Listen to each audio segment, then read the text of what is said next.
Only need good vibes, good vibes, good vibes, good vibes. Only need good vibes, good vibes, good vibes, good vibes. Only need good vibes. Can't lie, good vibes, good vibes, good vibes, good vibes. Been waiting so patient, I'm going places, can't fake it. My heart is so cold, my energy is contagious. All the pain, I can't take it. I'm staying grounded and graceful, cause I know everything that I've been through only made me. Count my blessings daily, yeah, they've been acting shady, but I don't take it personal, the memory's fading. I'm enjoying the moment, I've been slowing the roses, taking time to reflect, stepping back, the truth unfolding, unfolding. Nothing to prove, cause I'm not the blow.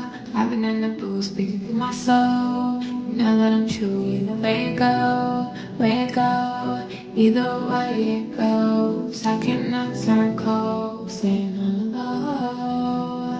I've been protecting my soul. If your intentions are not pure, I can't let you get too close, cause I'm vibrating high. Ain't got time for your ego, these niggas quit to turn you back. Acting like the amigos, he never cared in the shows. Wasn't with you at your lows, assuming that you gonna fold. But baby, I've been growing ever since I let you go. And I've been doing better, and I know that hurts to know.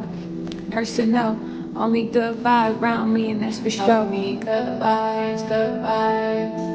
Good vibes, good vibes, only need good vibes, good vibes. Good vibes, good vibes, only need good vibes. Can't lie, only good vibes, good vibes. Good vibes, good vibes. You see me searching for my inner peace, I've been learning more about myself and my purpose. Truth always come to the surface, it's hurting, but I had to heal. Releasing all the pain that I always held. When going through some changes, I'll make it still. Protecting my soul and keep it real. Only need good vibes, good vibes. Good vibes, good vibes, only need good vibes, good vibes. Good vibes, good vibes, only need good vibes. I can't lie, only need good vibes, good vibes. Good vibes, good vibes.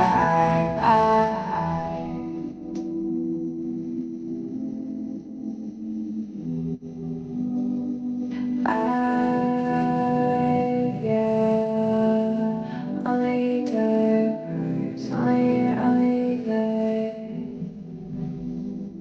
vibes.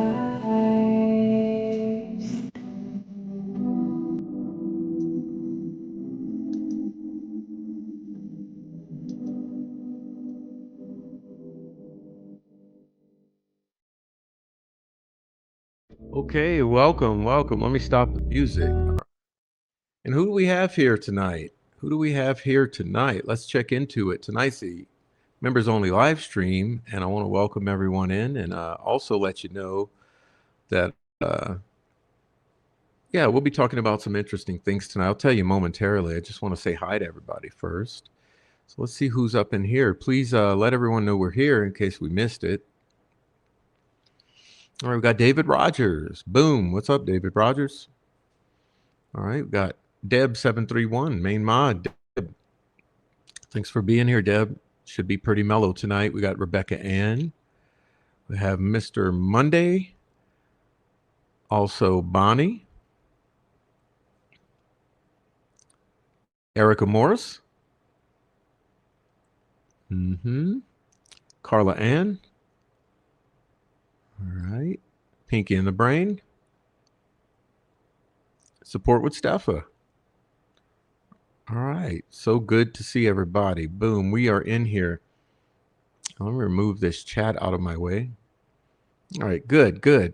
So hopefully others will be coming in here. I know we got a bunch of members, and I don't know if the notice didn't go out or what it is, but I hope they all come in. Did you guys get the notice?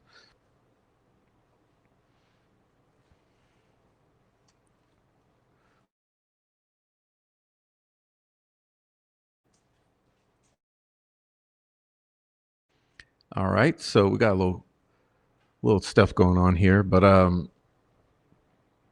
hopefully people got the notice and will come in. And so we're going to cover some very interesting topics tonight. and some new stuff and all of this. But so I've been complaining for quite a while that hey, what's up, Trial Junkie? What's up, Trial Junkie? True Crime in the house. David Rogers, thanks for renewing the membership. All right, guys. So I've been complaining for a while that there's a big effort to, silence us all and stifle our speech. And man, it's really difficult because how often do we have to talk about free speech, freedom of criticism, freedom of thought on this platform, and online in general? I mean, look, I'm a true believer in freedom of criticism. Freedom of criticism. So we should be able to openly, vigorously criticize government and public servants. That's like a fundamental belief that I have is whether you like it or not. And I don't care if this is in politics, in tragedies and disasters and major events, international affairs, no matter what it is. Why do we not, as people, have a true freedom of speech, which includes freedom of criticism, especially of public servants, law enforcement, and government officials?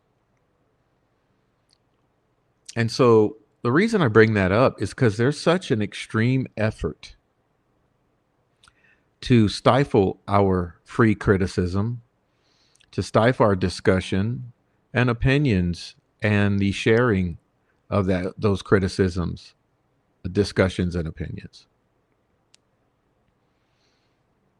And I think we're all getting acclimated to it a little too comfortably, a little bit too much. What's up, Nicole?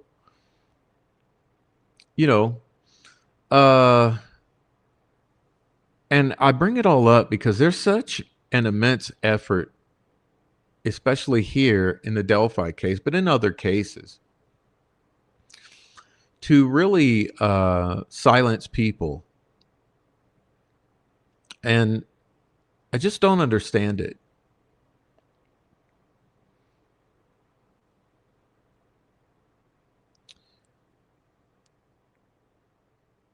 Politicians, public servants, government officials, lawyers should all be expecting criticism. I mean, what's the best way to keep them sharp?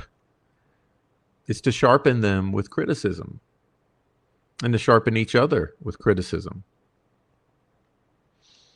But it just seems that in this case here, it's completely not allowed because we are surrounded by individuals who are here for the sole purpose of silencing our criticism, silencing speech that they don't want out here, and all of the above. And I'm trying to wrap my head around how anyone could honestly sit up here and run their mouths and try to silence speech around a crime like this one. But yet it's a constant. It's a constant that we deal with, and it's never ending, and it seems to be constantly escalating. And I believe that we have certain individuals out here for a multitude of reasons, including their own selfish purposes, are just constantly trying to silence our speech. And so I wanted to choose 3 topics for tonight to discuss with you guys.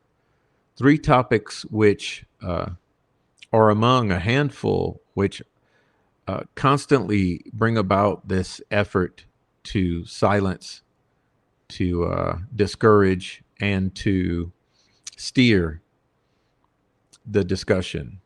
And the way I work is the more you try to stifle my expression, the more I'm going to put it forth. And so, although there are many things, and we've been covering most of those, um, tonight I wanted to talk about the phone. The phone. You guys all know what the phone means. And the phone, the term the phone has many reasons. It may even mean more than one phone. Let's be honest here. It may mean things that don't have anything to do with the phone. Um, I wanted to talk about the sketches, the sketches, the quote unquote change of direction. And I wanted to talk about the modern day torture of Richard Allen in Westville. And I wonder, why do people want to suppress our speech regarding the phones and everything that comes from that, or is alleged to have come from that?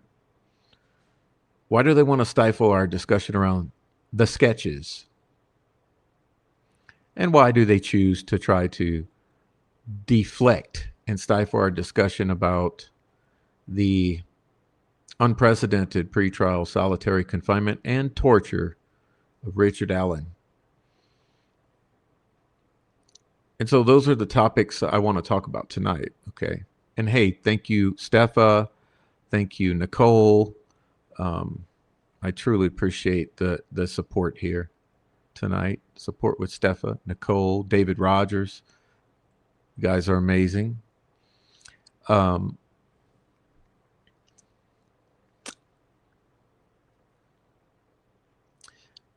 so, I started thinking about this insane thing.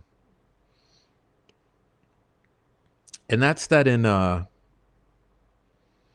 2019, we were gifted with the gaslighting of Doug Carter. And Doug Carter, obviously,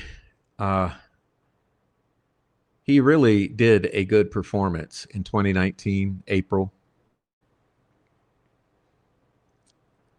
In an attempt to save face for the state of Indiana, particularly in the way that they bungled the first 2 years.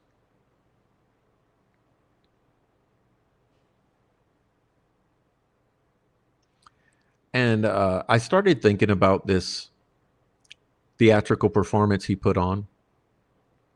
What's up, 26 Dead Zombies? Yeah, I started thinking about this performance that he put on that had us all duped for years until we actually started seeing the evidence and questioning uh, all of these performances of Doug Carter, which he seemed to have been very good at. And I thought about these sketches.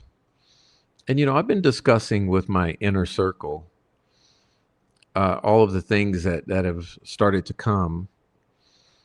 And as we approach this appeal or these oral arguments uh, in support of the appeal of Richard Allen, I wanted to talk about this 2019 debacle and Doug Carter's effort to save face and preserve the image of the state police and the prosecutor and law enforcement, which seems to be his sole motivation.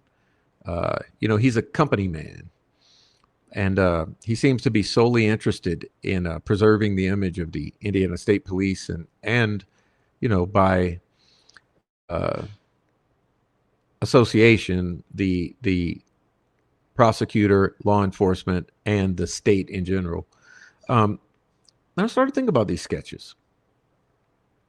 And we've started to realize some things, and I'm going to give you my theory. I want to hear from you guys in the chat about this. But this particularly comes from a few people who have most of the community duped into thinking they care about Richard Allen. Um, and there's a bunch of bad actors out here, and I honestly do believe they are state actors. And if they're not specifically hired state actors, they are definitely adjacent state actors, and at a bare minimum, they're selfish individuals who are doing this for their own selfish reasons. But Doug Carter, so he came out in 2019 and gaslit the public about these changes of sketches. And then he further continued over the years into continued gaslighting around these sketches. And and the contradictions are just what's there. I'm almost speechless because the number of contradictions are extraordinary. And anyhow, I started to think about these sketches, and I got an opinion. I sort of have my own theory, and I want to share my theory with you guys because I haven't done so yet on my channel. And I thought this would be a good opportunity to kind of just tell you my thoughts on these sketches. In particular, this one right here. Okay, this sketch here. This is the famous sketch, right? The famous sketch, which we now call old guy sketch. Old guy sketch here. Now this sketch here, okay, what they will have you believe now is that Sarah Carbaugh had this sketched based upon what she saw, right? What she saw with her own two eyes, as she claimed that she saw someone walking muddy and then later changing that to bloody after the time period that these girls were supposedly taken or abducted from the High Bridge area, if that ever happened. Recently I released on my channel the exhibit from evidence of a short clip wherein Sarah Carbaugh is sitting with a sketch artist, and she's describing who she saw, blah blah blah, and I guess in an attempt to produce this, and what she says is blah blah blah, I don't really know, blah blah blah, and clearly that video is highly edited. It's a short clip from a larger interview which none of us have seen, and it also appears to be highly edited, and the audio is not synced with the video because, as It's a New Day mentioned, she's literally drinking from a water bottle. The bottle is in her mouth as her voice is being heard. But I started thinking about this, and remember, if you guys think back for years, there was a time in which we were told about the sketch that this was a composite sketch taken from many individuals of the guy on the bridge. Kelsey also told us at some point in time that this sketch was produced by a new technology that had been used to produce this sketch, okay? And anyway, there's all these contradictions, and there are also several versions of this sketch. But I started thinking about the sketch and that video that was released as part of the appellate exhibits that we now have and is on my channel. And, I thought, what's funny in there is that she asks to view the video of Bridge Guy that was out at the time. And, or maybe just the sketch, the still image screenshot. But regardless, what the guy says is, oh, it's okay, we can cheat I do it all the time. And I'm looking at the sketch and I say, you know what? The entire line we've been fed about the sketch is bullshit. You know, this sketch, in my opinion, was produced by Sarah Carball viewing the bridge guy image and attempting to recreate what she was seeing. This was not taken from her memory of who she saw. You know, this was not in any way taken from her eyewitness. Her eyeballs did not lay on this face right here, thereby allowing her to produce this sketch. This sketch was produced, in my opinion, my theory is that Sarah Carball saw this right here.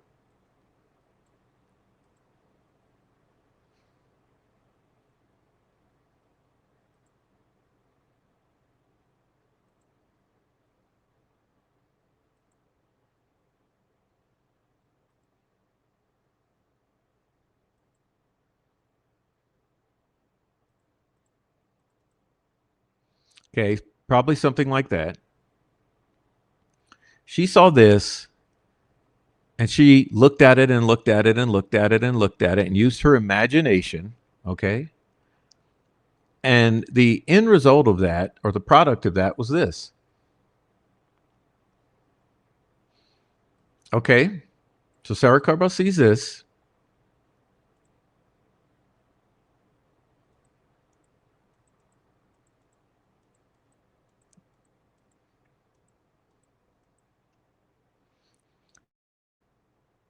And she produces this.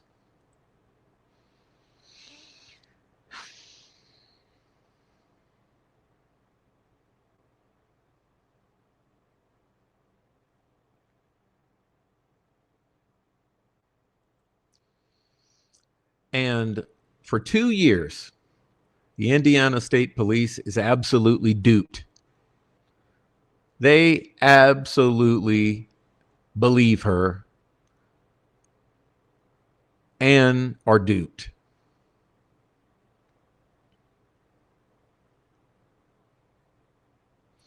And I think what happens is at some point they realize they're duped.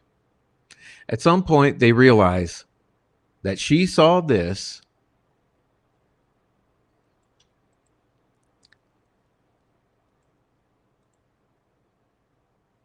and produced this.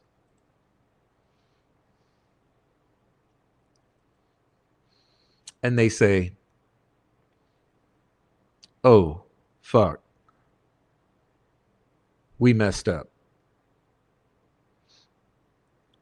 We let this clout chasing person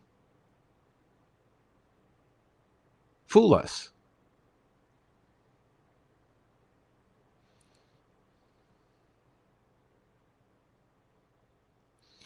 And because they had done that, they realized that not only did they waste 2 entire years, the most important 2 years in this entire 10 years, and they also realize that they've wasted 2 years of the public's time in which the public was looking for this guy.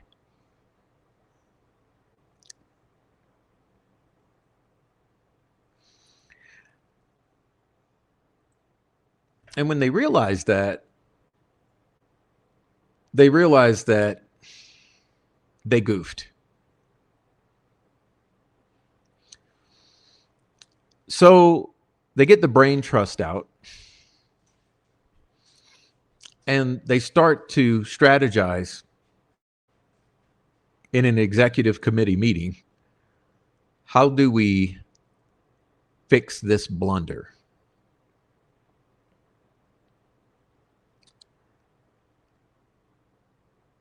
And I'm sure after several powwows or meetings, it occurs to them that that's a figment of Sarah Carball's imagination based on what she was shown.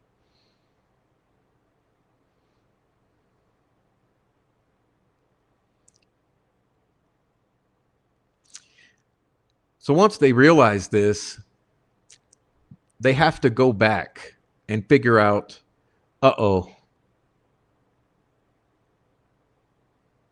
that ain't the guy. So they go back and they start to think, well, if that ain't the guy, we need to go back and figure out who saw this guy. Okay, if that ain't the guy on the bridge, quote unquote, who is the guy on the bridge? Who saw this guy on the bridge? And they realize, uh-oh, we have Betsy Blair, who actually saw someone on the bridge.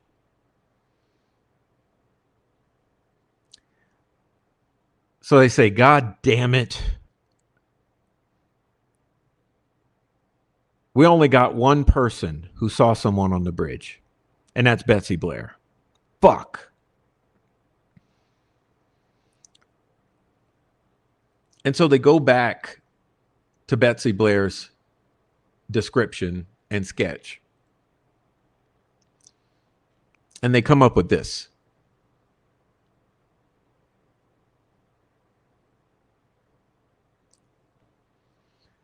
Now, what they realize is that this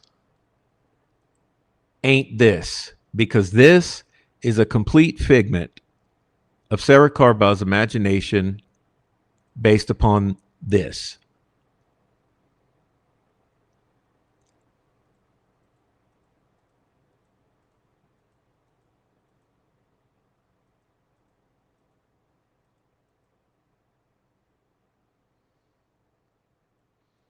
So now they go to this.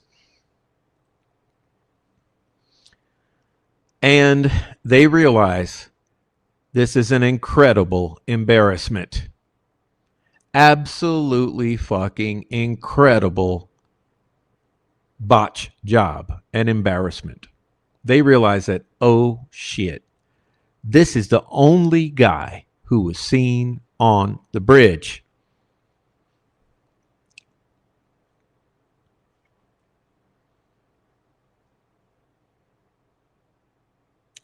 How do you rectify this and this?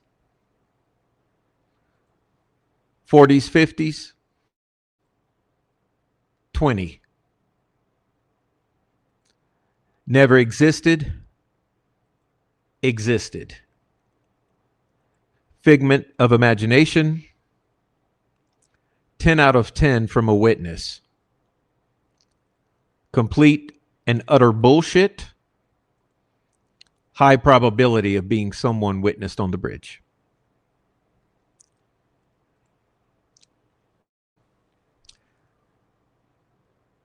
And holding those cards, they now say, well, fuck.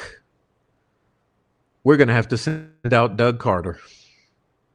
And he's going to have to explain this away in a way that saves face for the state. And so Doug Carter comes out and he does the most. He produces a huge piece of theater for the cameras.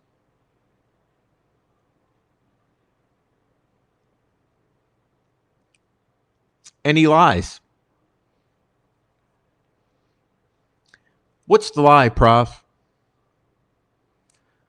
Well, he says this.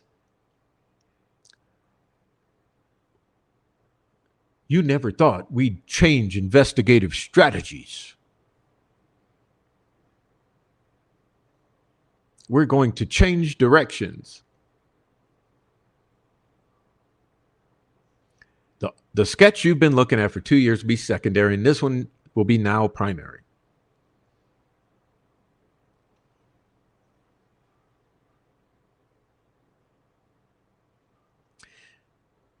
He tries to portray the situation as if this team of brilliant investigators, after 2 years, has suddenly decided that they have intel that makes everything make more sense. And that sketch that had been out there, the person they had the world looking for,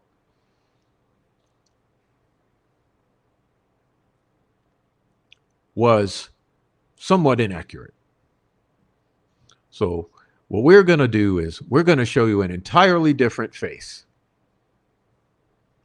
And we're now going to start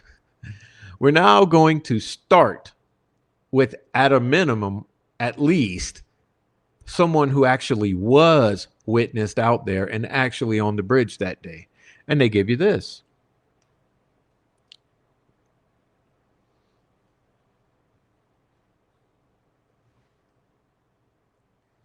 And naturally, the world goes insane. Everyone's perplexed. Like, how does this even make sense? This makes no sense. Like, what in the world? And because Doug Carter put on such a performance, everyone believed him. And everyone was perplexed and didn't even know what to think, but they believed him. They believed that this was the result of investigative strategy.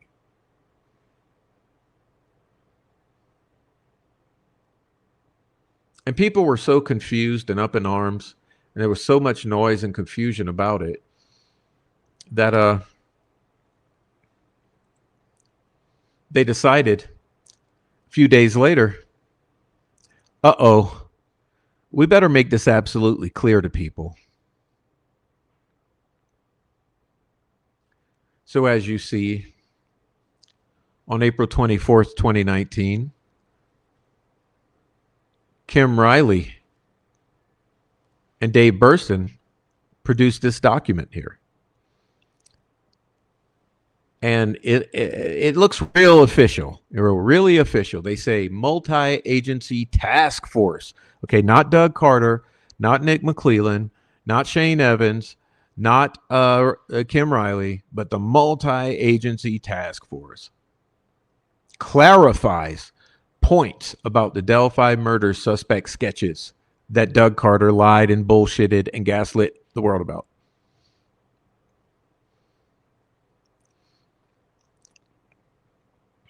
They say in the early days and months of the Delphi murders investigations, information was developed about suspect descriptions. It was initially believed the sketch that has been in public view for over the last 2 years of a person in the age range of his 40s to 50s was a person of interest in this murder investigation, because we were fooled by lying ass Sarah Carbaugh, who produced a sketch based upon the bridge guy image that had been released. Oops, we fucked up. And then they continued the gaslighting. Now, as the investigation has matured, meaning we're going to use big words like Jerry Holman when we fuck up to try to make it seem important and like we're in control. And past information has been, quote unquote, reassessed, which means, and we figured out that Sarah Carbaugh didn't see this guy that we had been showing you for 2 years, but just simply reproduced who she thought she was seeing on that image. It's the belief of investigators with the quote unquote multi-agency task force, meaning the group that has to save face for the Indiana State Police, the prosecutor, sheriff's office, Unified Command, and the state of Indiana, that the person depicted in the sketch released on April 22nd, meaning the young guy, sketched by Betsy Blair and released on April 22nd, more accurately represents the person wanted for the murders of Abigail Williams and Liberty German, because this is the only person ever witnessed on the bridge that was a male.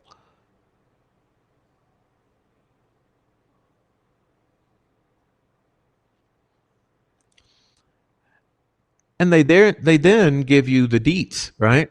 They say it is important to distinguish these points about the two sketches. Point number one, okay, point number one, they are not the same person.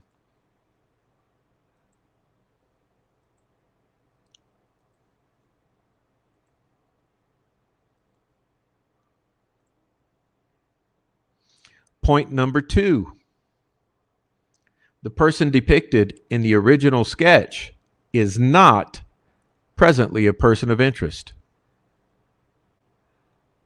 because he doesn't exist. He's a figment of Sarah Carbow's imagination.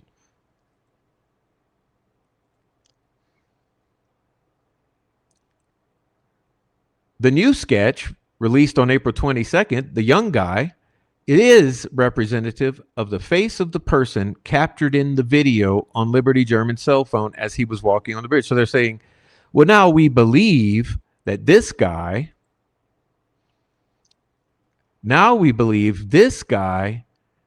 you know, as improbable as it seems, is representative of the face of this guy. And what they don't say is that they believe it because he's the only one witnessed on the bridge at all who's male, and that's by Betsy Blair. And we know that in the subject information sheet to produce the sketch, she listed the age of that guy as 20. So it says the person released in this sketch is described as having a youthful appearance, but could fall in the age range from 20s to late 30s. But remember, she notated on that form 20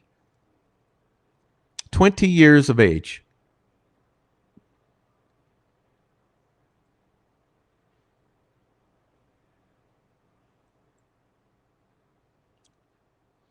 This person's appearance could look different. Well, this is your caveat.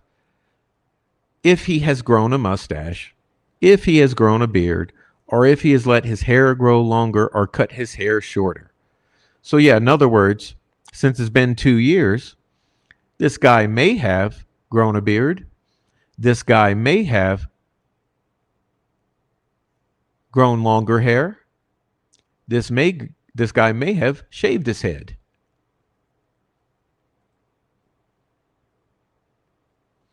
Members of the Delphi community are asked to reflect back on people they know in the community that look similar to the sketch we just released.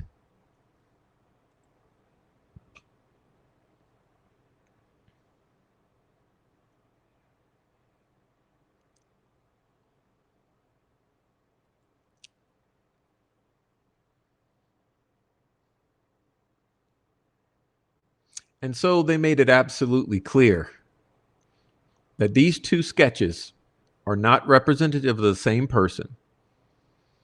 They made it absolutely clear that the person depicted in this sketch is no longer a person of interest. And they made it absolutely clear that the person depicted in this sketch is the face of the person on the bridge. And in my opinion, they assume that this person witnessed on the bridge was the same person that was filmed on the bridge. Which is a terrible assumption, because you can look at this yourself and you can clearly see that this person is clearly not 20 years of age. You can clearly see that this person doesn't have the resemblance at all to this person.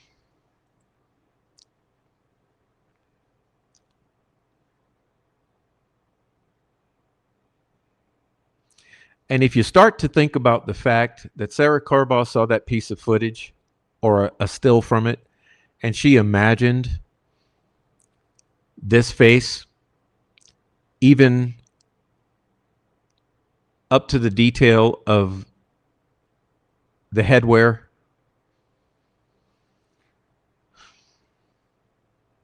it makes sense it starts to make sense to me.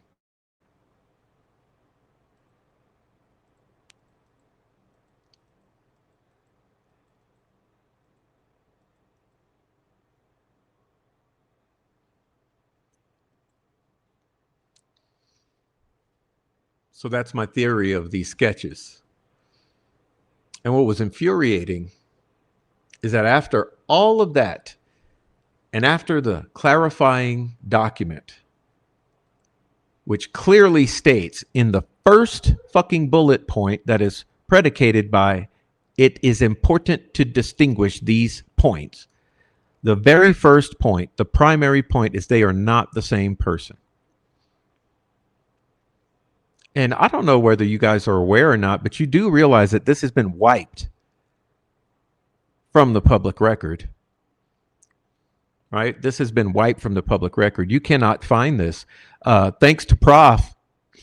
Thanks to Prof for saving this before it was scrubbed from the internet and scrubbed from the exhibits that were released to the public and included in the trial record, right? Because this is not supposed to hit the public eye. This is supposed to have been disappeared.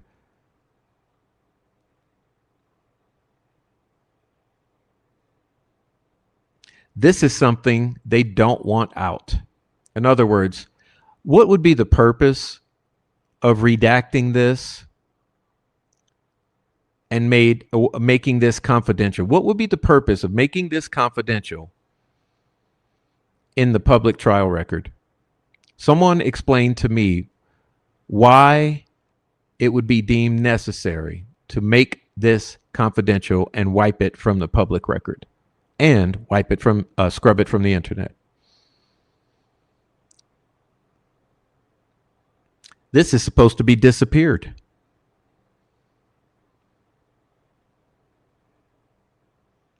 Yet, after declaring that they are not the same person, Douglas Carter goes on newscasts and repeatedly makes the following statement. Yeah, you take the two sketches, put them on top of each other, and the person underneath is the face of Bridge Guy. Yeah, if you take the two sketches and you put them together, the person in the middle is Bridge Guy. Have to realize, sketch is not a photograph. A photograph is not a sketch. Sketch is not a photograph, not a sketch. So even after ISP releasing a very clear, clarifying press release with all the official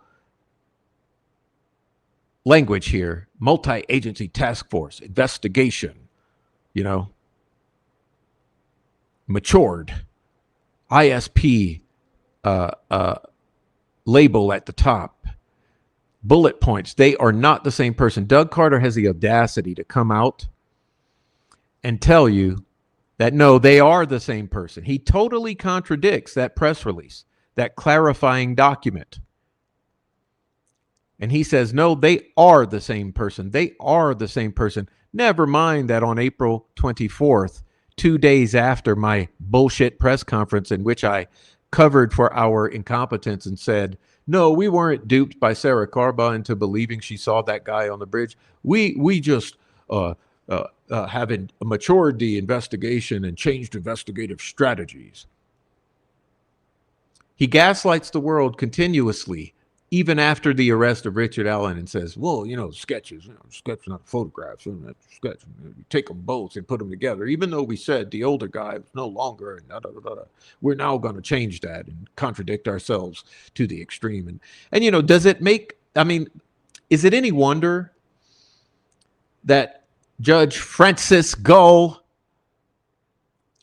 did not want this fact included and did not want the jurors to be aware of this and did not want to allow the defense to make the point that all of this happened and there was a reason for all of it, and that there were all of these contradictions, and that there was all of this botched investigation, and that they allowed a witness to dupe them for 2 years and waste all that precious time because she saw this.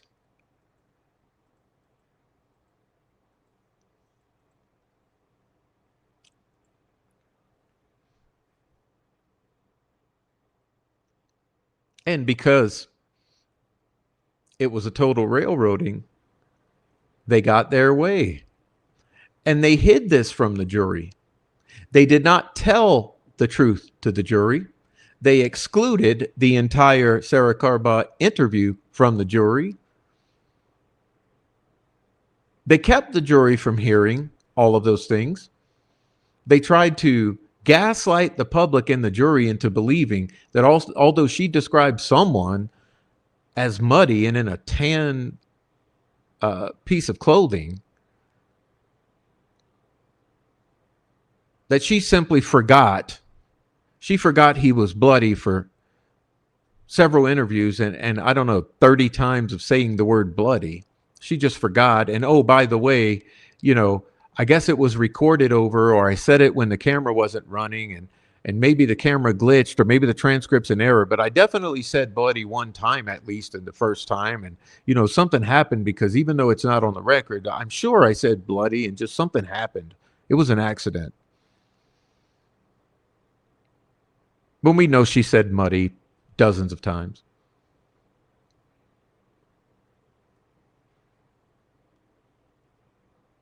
So they were not able to impeach Sarah Karba. They were not able to impeach the investigation for these botch jobs. And they were not able to ask the proper questions about why this sketch was changed, why these sketches portray two entirely different individuals, and why they ran with the sketch from someone who didn't even see a guy on the bridge. Sarah Karba didn't see anyone on the goddamn bridge. And why they ignored the one person who saw a male standing on the bridge. Whether he's the same male in the video or not, it's irrelevant at this point. Just the fact that they had someone who had seen someone on the bridge, the only male to be seen by an eyewitness, and they totally disregarded that for 2 years despite her protest.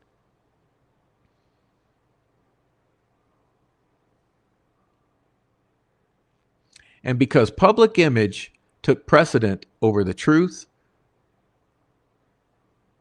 Doug Carter came out and he misled the public and gaslit the public about the reasons for this change of investigative strategies and change of direction, and sketch becoming secondary and new sketch becoming primary, blah, blah, blah, blah, blah. And no one could figure out how this guy changed from an old guy that was heavier to all of a sudden a young, clean-shaven, poofy-haired guy who was lighter in build. No one could understand it. And you know why no one could understand it? Because it's nonsensical. It makes no sense. It's irrational. It's illogical. It's senseless.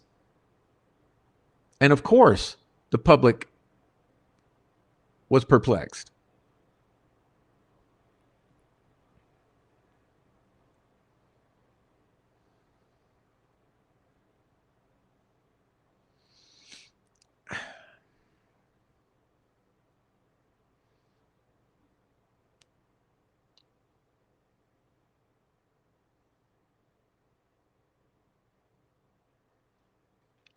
So that's my criticism of the sketch debacle regarding these two sketches. Now, keep in mind, there's a handful of other sketches, right? There's a whole handful of other sketches. But, we're going to specifically focus in on these two because these two are the two that were used over the years to solicit tips, solicit information, and gaslight the public about who was possibly seen. And as I mentioned, it's purely an assumption on the part of law enforcement that this guy who was seen by Betsy Blair on the high bridge, it's a total assumption by law enforcement that that guy is this guy. They are assuming that that's the same guy when it's very clear that there's absolutely no way. Look at the heavy, look at the, I'm sorry, look at the build of this guy. Okay. Does that guy look like someone 20 years old? Does that guy look like a 20-year-old guy? You know how bodies develop. That guy looks like he's in his 40s to 50s, just like this document here says. 40s to 50s.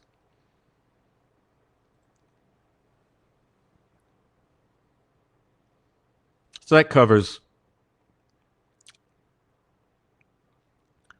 item number 1 on my agenda tonight, the 2 sketches. And hey, it's just my theory. It's just my theory, but I think it's food for thought. I'd like all of you to think about that I just laid out.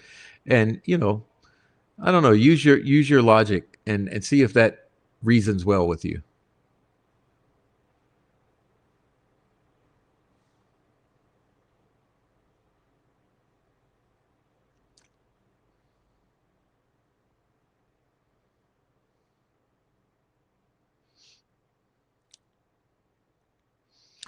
Now, our centerpiece of the show tonight, I want to show you guys something else. I'm not making any claims about this, but I want us to do a little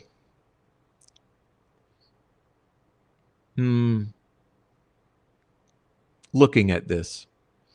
I want us to take a close look at what I'm about to show you. And I don't know if it means anything, but I'm going to show you what happened, okay? And this is going to be in regards to our point number 2, which is another issue that people are continually trying to suppress our criticism and speech about, and that is the phone, okay? Or as I like to say, the phones. Because you have certain people out here, including a certain lawyer, who doesn't want us to question whatsoever, at all, not, nada, zilch, zero, nothing. Someone who doesn't want us to question a single thing about that phone, about the extractions, and about the items allegedly from that phone. Or phones. And I think, you know what? Okay, you don't want us talking about the sketches. I guess we'll talk about the sketches. You don't want us talking about the phone or phones. Well, so I think we'll talk about the phones.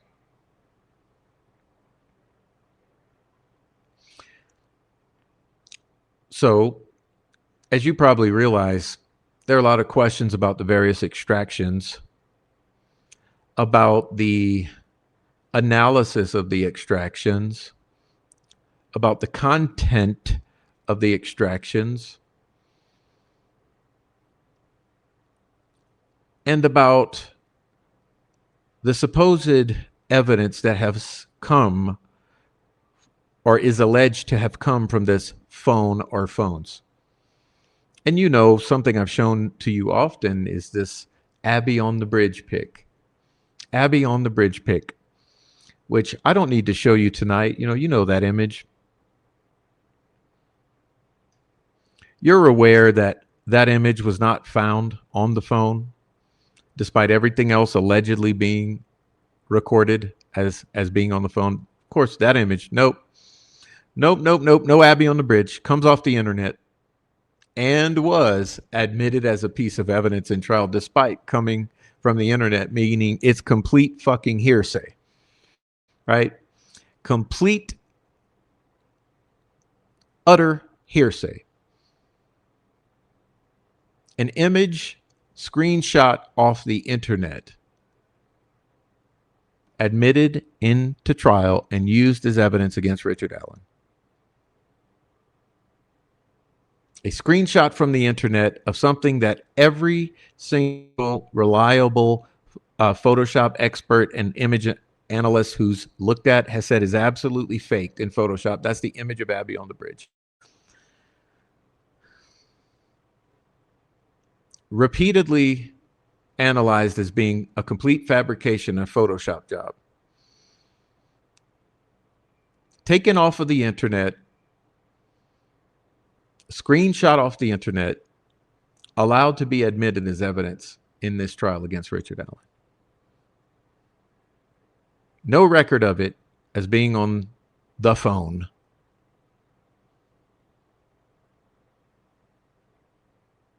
Total bullshit.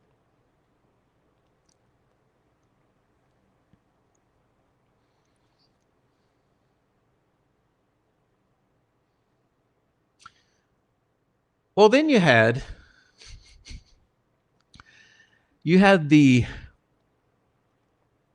bridge guy video debacle, which I don't need to remind you all of. I mean, you all are my members. I mean, my members here, clearly you've been here for a while.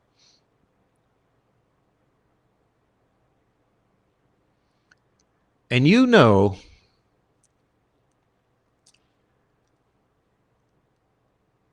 that on March 12th,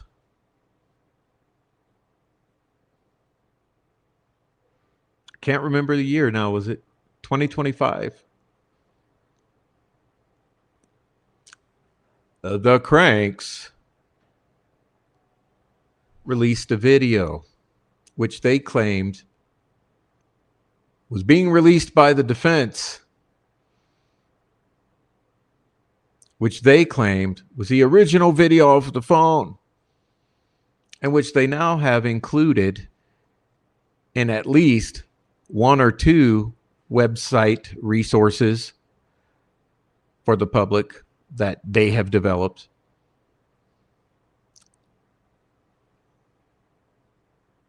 Is or are it, you can't even, because we know there were multiple exhibits that were alleged to be from the video on this phone. And these cranks on March 12th, I think, of 2025, released this video and said, no, it's the real deal. And of course, I verified that it was actually encoded or produced on March 9th, several days prior. Didn't make sense. It was all a rollout by some random people on the internet, attempted to be passed off as something, and even to this day they're attempting to pass this off as the exhibits from trial, which we know is an absolute fabrication.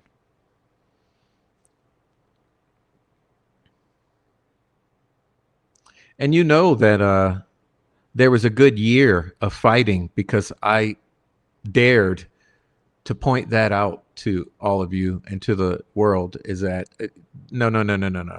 This is subterfuge. This is not true. This is not the real exhibit. These are not the real exhibits. This is not the real video. Something's wrong with this. Blah, blah, blah, blah, blah, blah, blah, blah.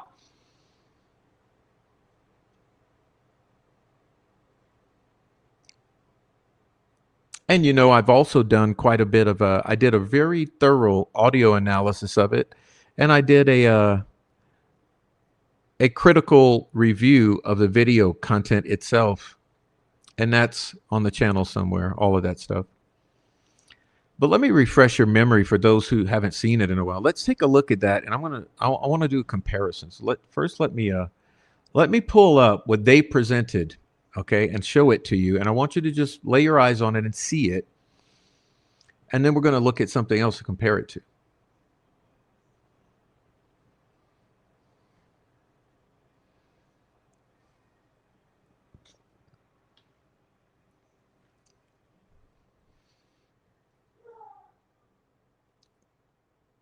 Is that not working? I got to re-upload it. Sorry, I've been talking too long. Let me get that up for you.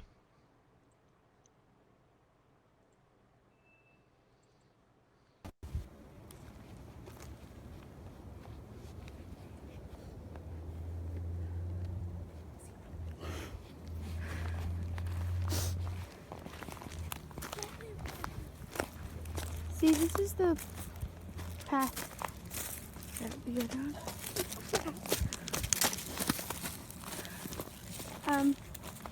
There's no path going there, so we have to go down here.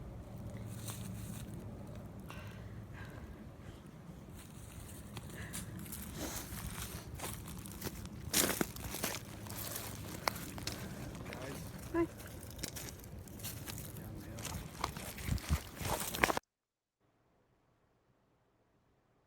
Okay. Okay. Remember that?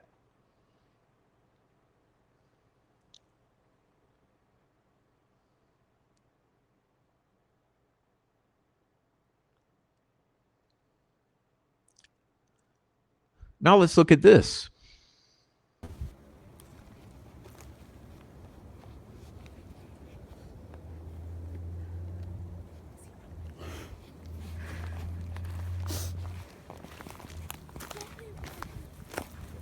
See, this is the path that we go down.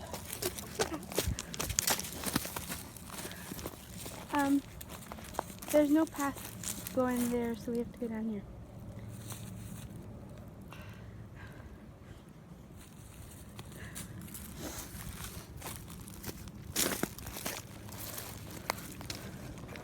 Hi.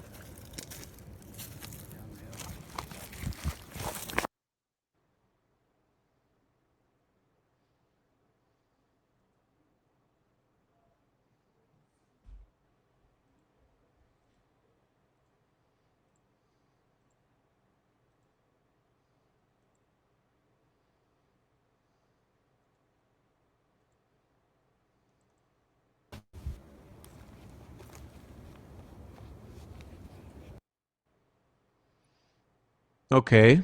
So that.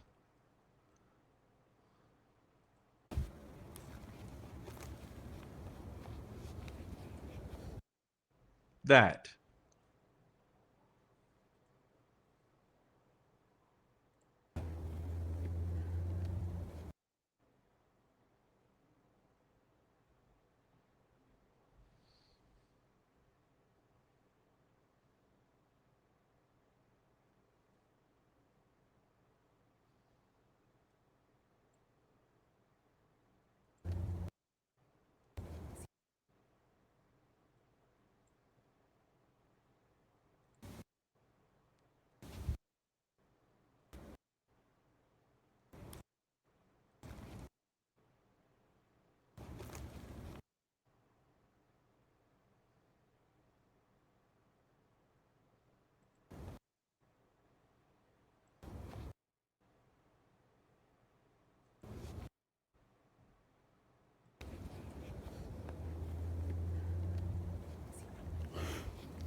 See, this is the.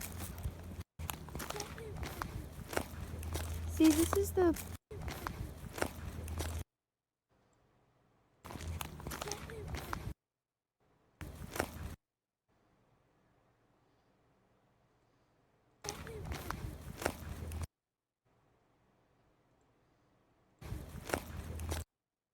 See, this is the.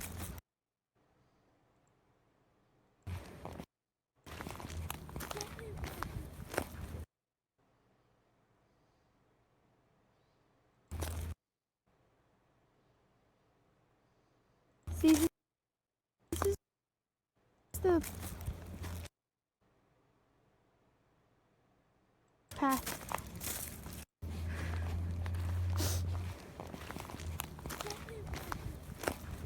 See, this is the.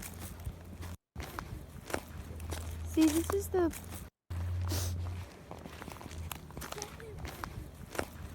See, See, this is the. See, this is the.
See, this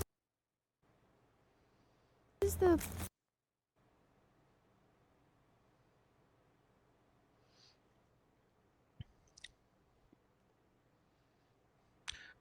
Doesn't that ground look like really dry, and the leaves look really really dry?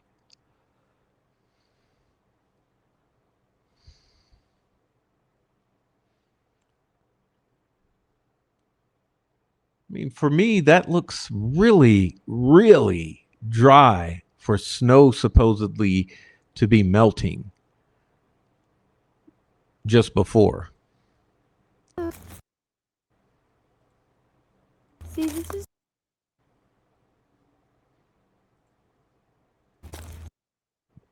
Excuse me. Pardon me.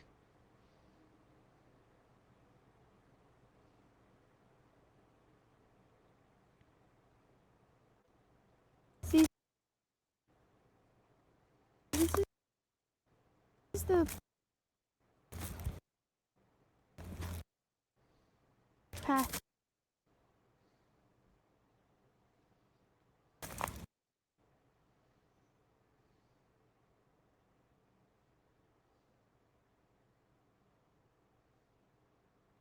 Look how dry that is.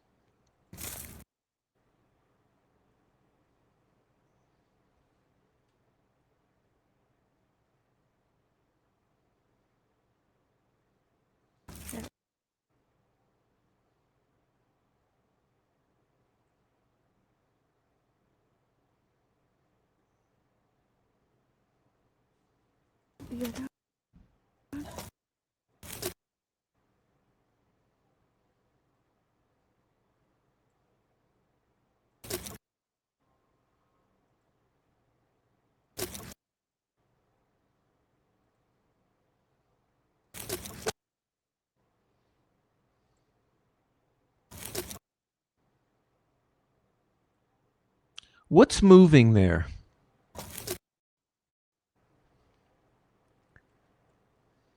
You notice she's not moving, but do you hear the step? Look at the legs. Her legs are not moving, but you see a shadow move and you hear a step.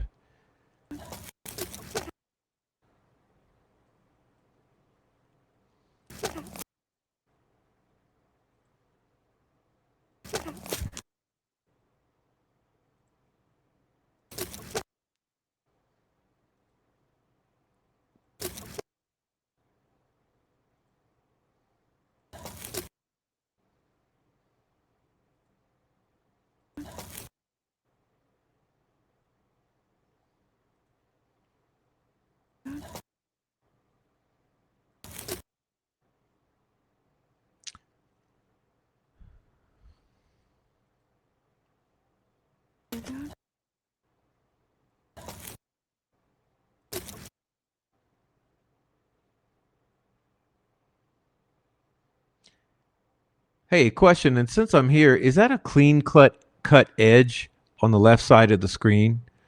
You see that? You see that limb there? Is that a very clean saw cut edge there?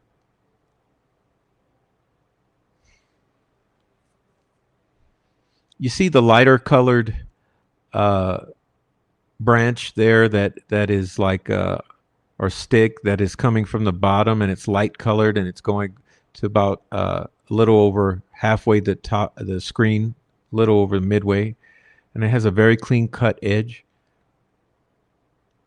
Anyway, that's not. I don't want to get distracted, but back to the shadows.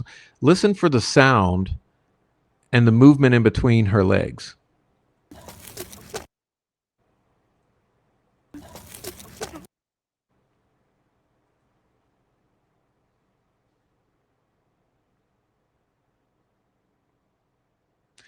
And how is the phone here when Abby suddenly steps? How is the phone here in this position?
Um, um,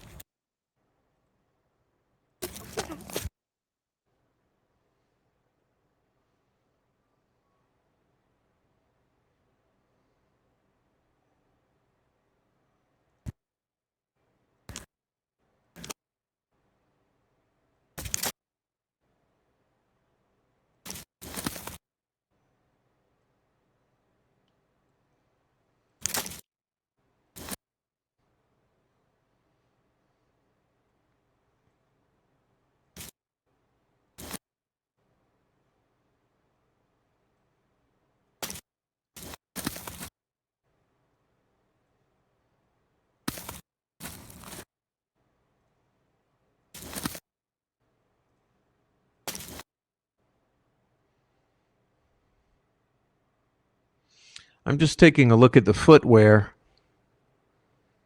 Okay, I'm just trying to take an extremely close look, the best look we can take at the footwear at this moment.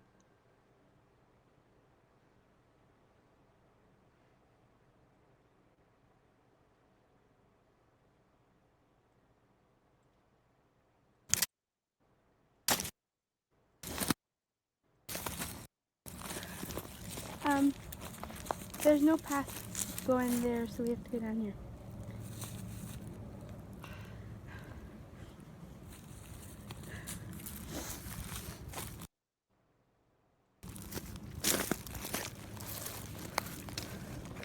Hi.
What's in Abby's right hand? Why is her hand in her pocket?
Something doesn't sit right with me in this moment with these shadows.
See, this is the.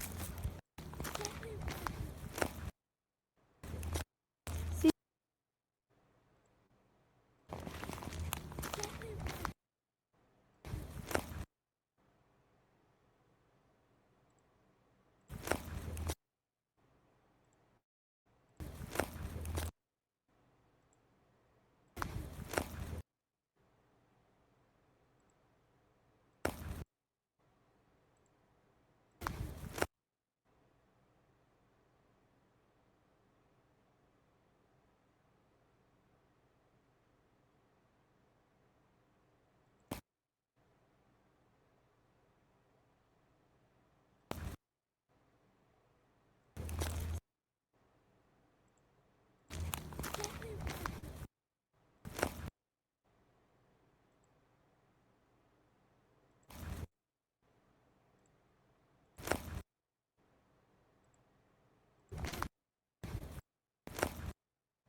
see, this is the path that we go down.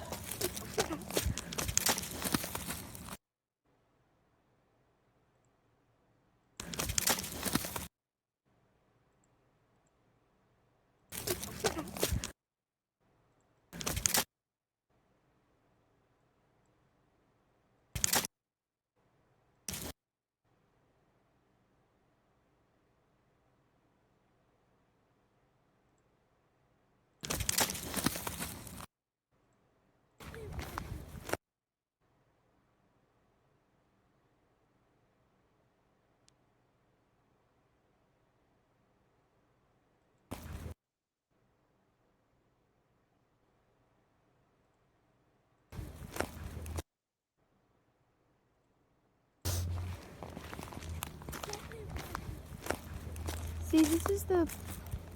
This is the path. This is the path. See, this is.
Doesn't her mouth look closed when you hear that sound?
Her mouth is closed.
See, this is the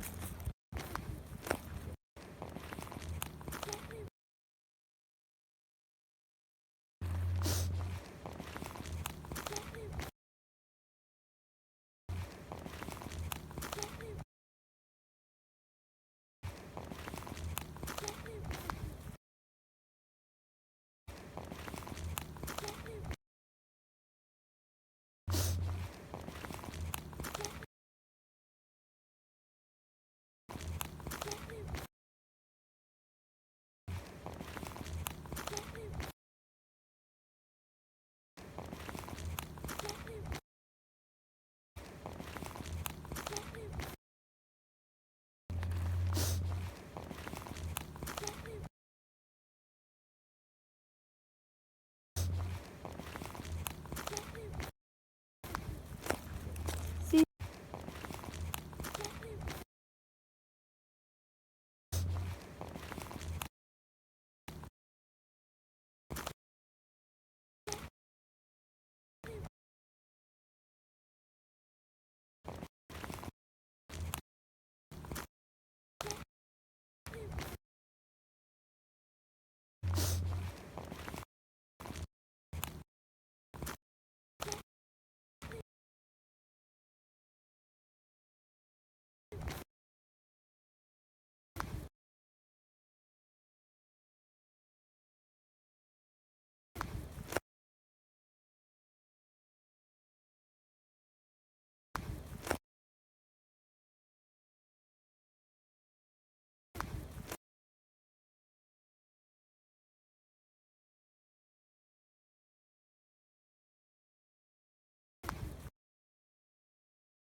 this is the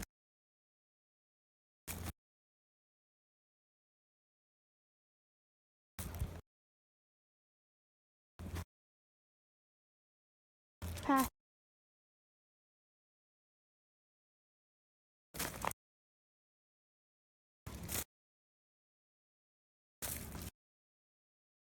That we go down.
There's no path going there, so we have to go down here.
Do you guys hear that there?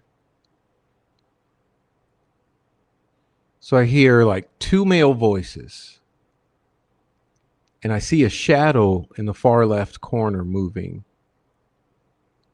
Abby's to the right. Someone's holding the camera, and I hear and then whoa. And this is all before guys.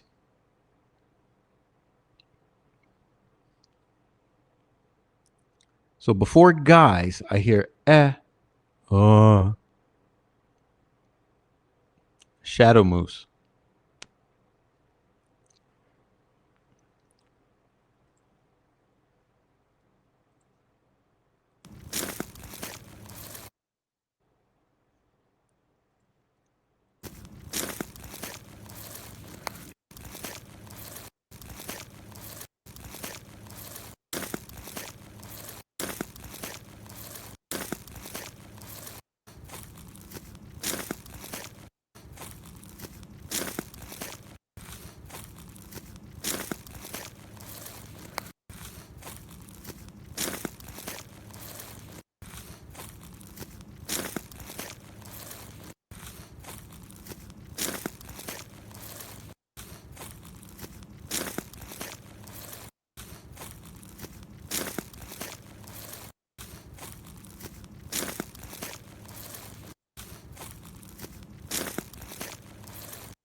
See, all of that comes before guys. All of that comes before guys. Someone says, go on, or move on, or go on. I'll do it one more time.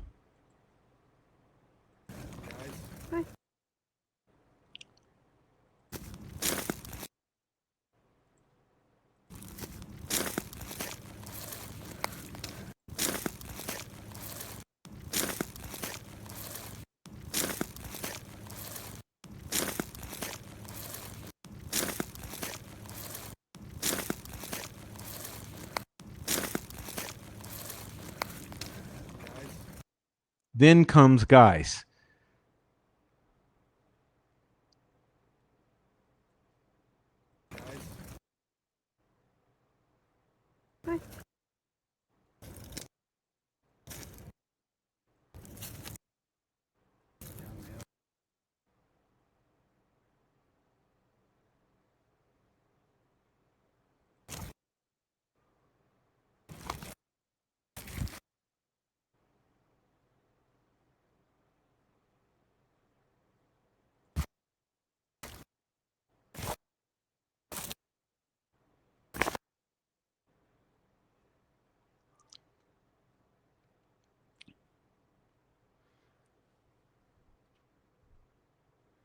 So it's only so much you can take of that. I mean, my first feeling is there's someone else there, at a minimum one. Sounds like a guy.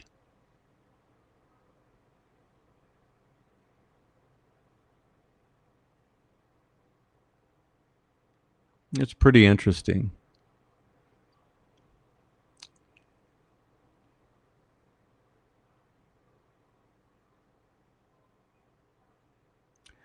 Now, before we leave, before we move on, compare that to the ones the Cranks released. Okay, let's compare that to what the Cranks released.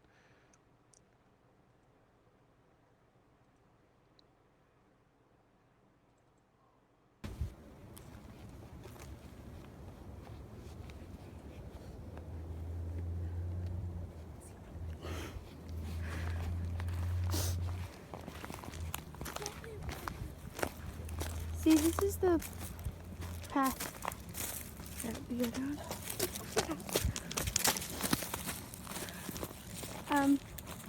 There's no path going there, so we have to go down here.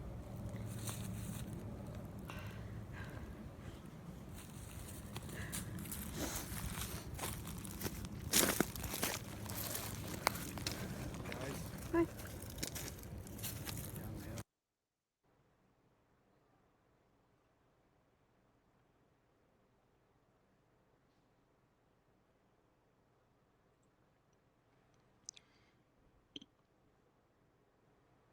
Someone else is with him.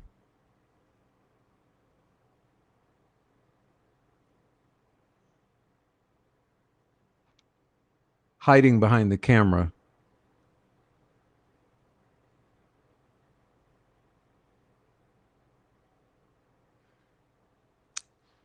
Sounds like. Looks like.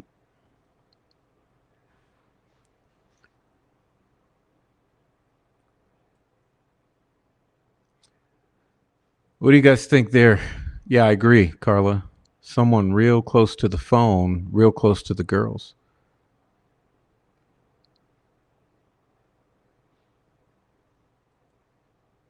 Producer. Sounds like he's telling them what to do. Sounds like he says, go on, or something like that. I'll need my headphones to really hear clearly. Did he say go on, or move on, or go on? And then the guy off in the distance says, guys.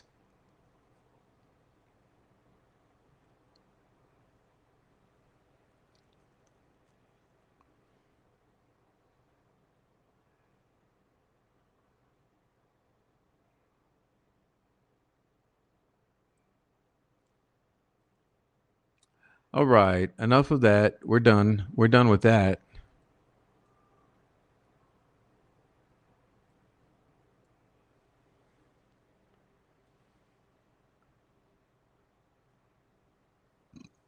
All right, let's do this.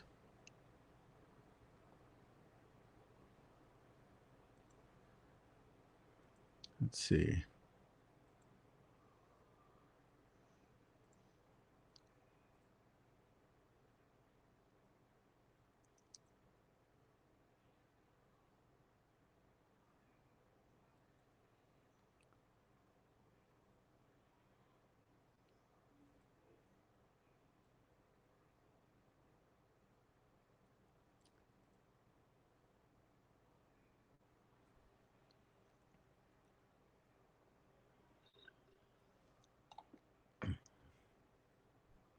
Don't trust my judgment yet. I don't get the headphones out, but yeah, it's I don't know. I don't know. There's like it's been a while since I really obsessed over that video and listened and looked closely. But I think it's good because I got a little refreshed perspective, clean slate, and I'm noticing something different. So yeah.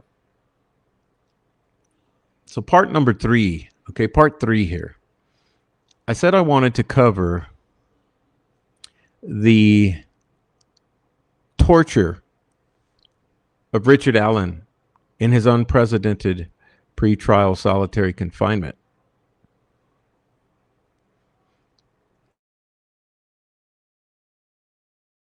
And so to look at that, we're going to look at the appellate brief, the point which they cover this.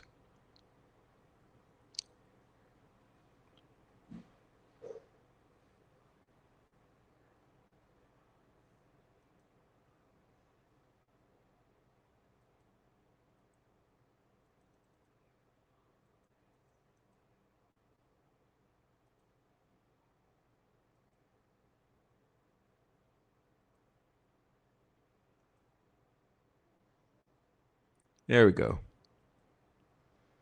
The trial court erred by admitting statements Allen made while gravely disabled during his unprecedented pre-trial solitary confinement in a maximum security prison.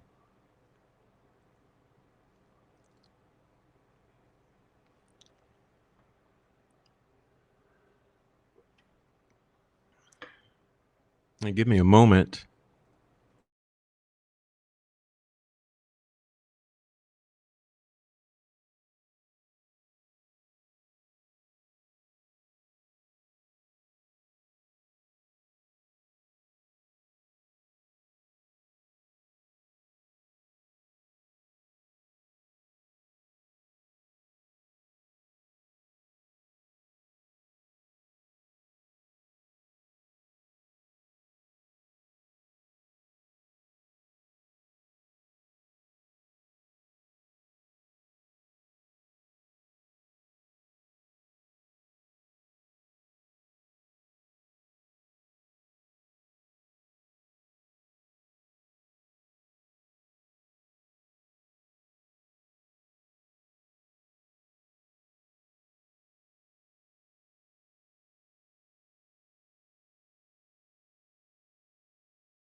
Okay, sorry about that. I needed something to drink and some chocolate.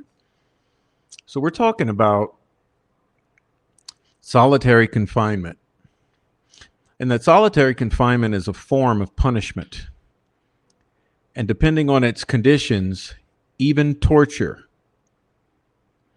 And this is from the UN General Assembly Interim Report on Torture and Other Cruel, Inhuman, or Degrading Treatment or Punishment.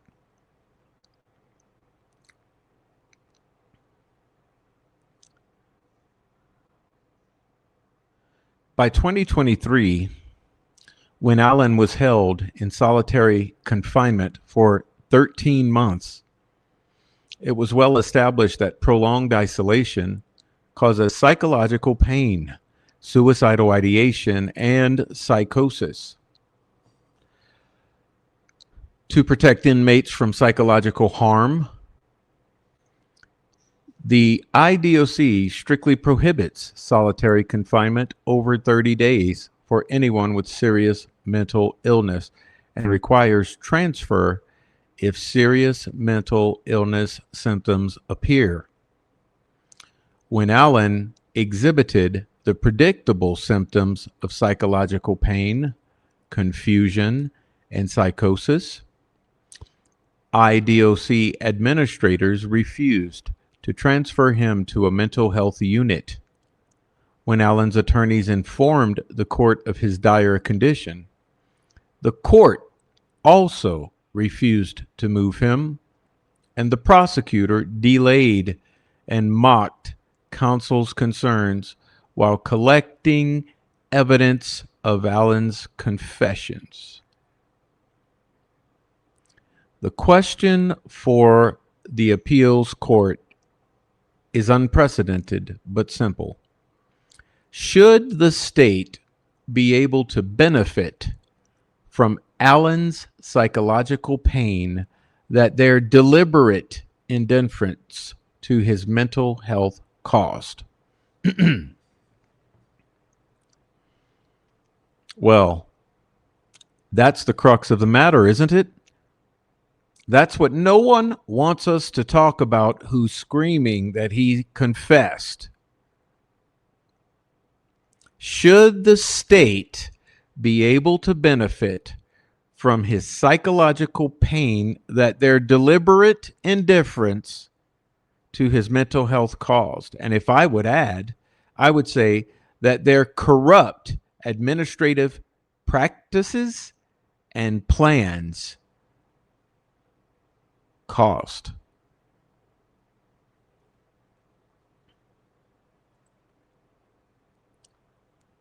The voluntariness of confessions is a legal issue.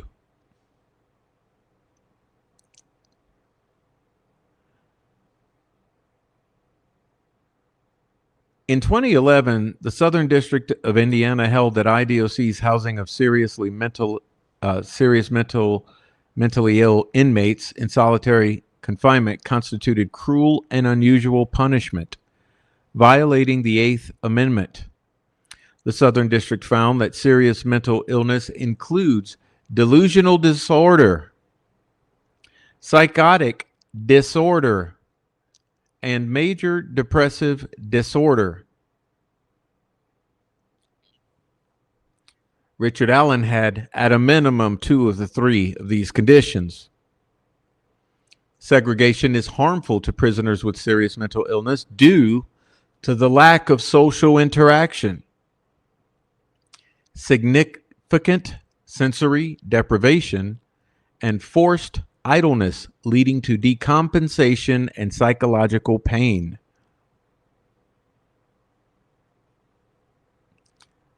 An inmate decompensating from solitary confinement may experience hallucinations, check, sleep disturbance, check, memory problems, check, anxiety, check, paranoia, check, depression, check, eating problems, check, or engaging in self-injury, check.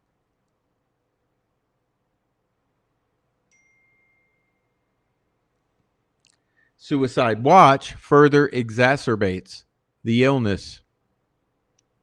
Severe conditions in segregation units cause a predictable deterioration of seriously mentally ill prisoners' mental health. And the IDOC has explicitly observed, diagnosed, and noted patient decompensation. The IDOC knew that these effects occurred even in non-seriously mentally ill offenders.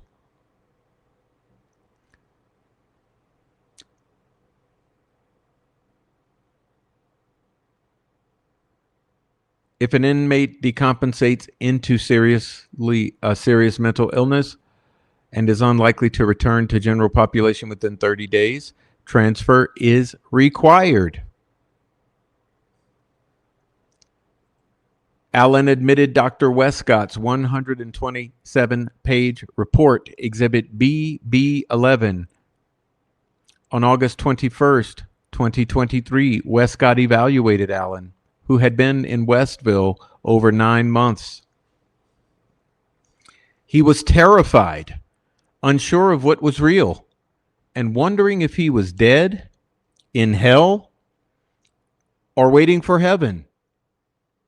He could not recall entire weeks of early 2023, including playing with feces, confessing, or banging his head. He believed he had been drugged.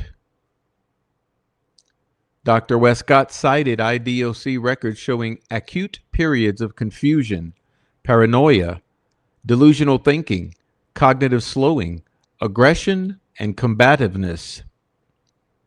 During this period of loss of touch with reality, Allen confessed. Westcott concluded Allen's psychosis stemmed from major depressive disorder, his personality, and the well-known effects of solitary confinement. Allen was grossly disorganized, delusional, and paranoid. Objective testing ruled out malingering. Do you hear that? Do you hear that, troll farm? Chomo Meister, family spokesperson. Objective testing ruled out faking it.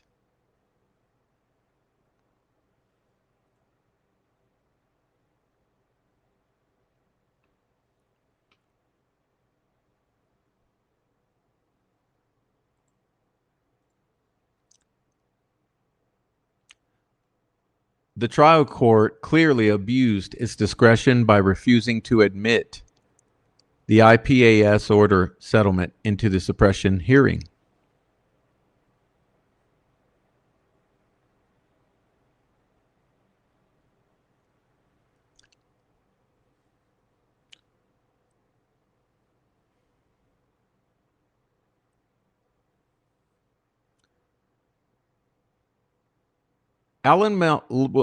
Richard Allen was more likely to decompensate because he spent 7 months on suicide watch.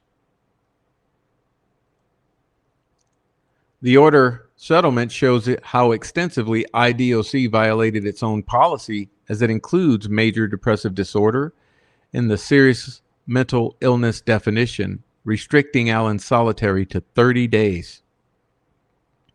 Allen was harmed by the court's refusal to consider the order settlement because it undermined the court's findings and conclusions and the corrupt prosecutors' mocking and stall tactics. The state failed to prove that Allen's statements made while gravely disabled were voluntary.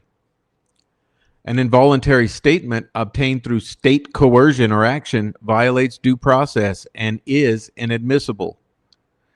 A confession is voluntary if it is a product of rational intellect and freely self-determined, rather than overborne by the weight of state law enforcement conduct. State law enforcement can include psychiatric facilities and prison staff. Statements produced through a coercive environment are involuntary, regardless of whether solicited through police interrogation directly.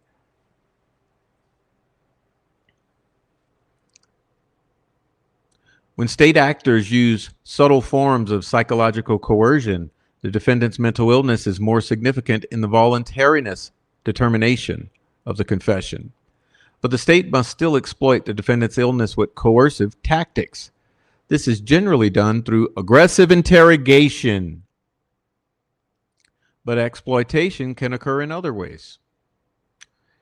It is difficult to imagine a situation in which a confession would be less the product of a free intellect, less voluntary, than when brought about by a drug having the effect of a truth serum. For a statement to be involuntary, state action must causally be related to the confession.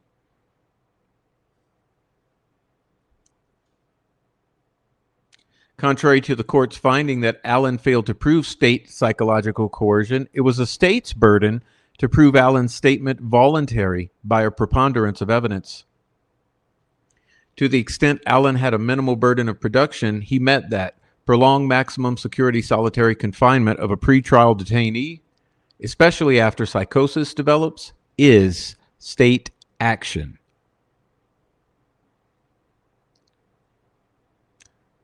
Because it was pretrial, Allen's solitary was unprecedented and borderline, if not unconstitutional, level punishment.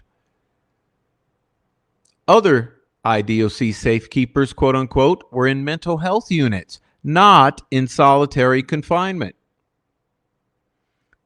Allen's solitary confinement exceeded the 30-day IDOC policy restriction, and IDOC knew it would harm Allen. When IDOC observed Allen's predictable deterioration, they refused to transfer him. Finally, the state's conduct involved the prosecutor, law enforcement, and the court. After Allen filed his April 5th emergency transfer motion citing his dire condition, the prosecutor waited 9 days to respond while investigators monitored real-time calls in which Allen confessed.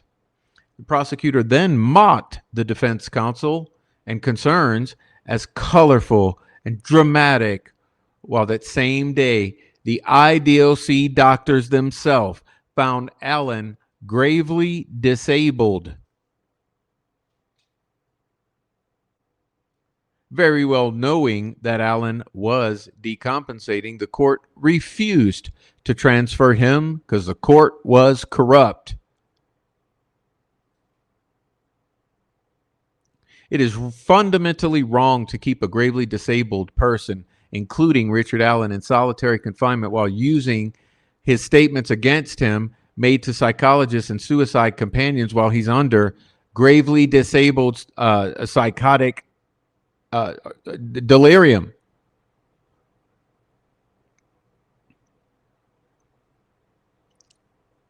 The state's prolonged pretrial solitary confinement in this case was absolutely state psychological coercion.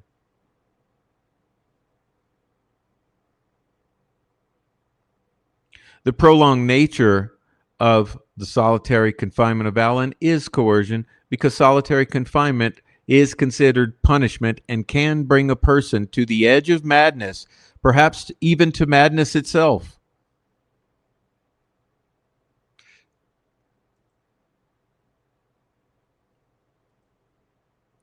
The prolonged solitary confinement caused Allen predictable psychological pain and harm, paranoia, nightmares, memory problems, and confusion. It is undisputed that Allen deteriorated to being gravely disabled and very psychotic, in the words of the IDOC's own treating psychiatrist. The IDOC involuntarily administered antipsychotics multiple times between April and late June. Incredibly enough, while administering involuntary Haldol injections, Manakawala noted concerns about his quote-unquote feigning. However, she diagnosed psychosis and suspected incompetence and over-medication.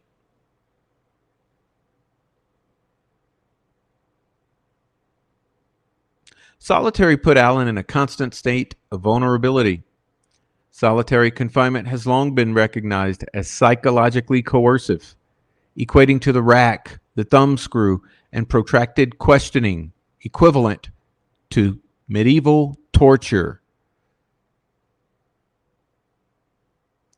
Pretrial solitary confinement is punishment already underway and conveys without the necessity of spoken words the implied threat of further punishment. This is what is called the solitary confinement torture chamber.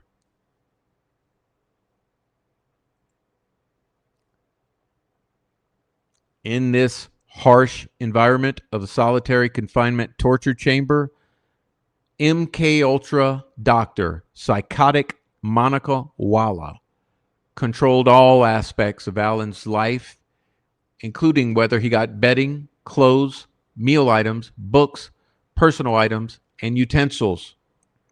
Keep in mind, this was the only woman he had any contact with whatsoever since the day he last saw his wife. Privileges of Allen were contingent upon pleasing her, the only woman he had any contact with in his entire stay since the day of his arrest. Whether psychotic Delphi fangirl, MK Ultra nurse, Dr. Monica Walla had ill intent is irrelevant. It is what Allen thought and what solitary confinement did to him or would do to many of us.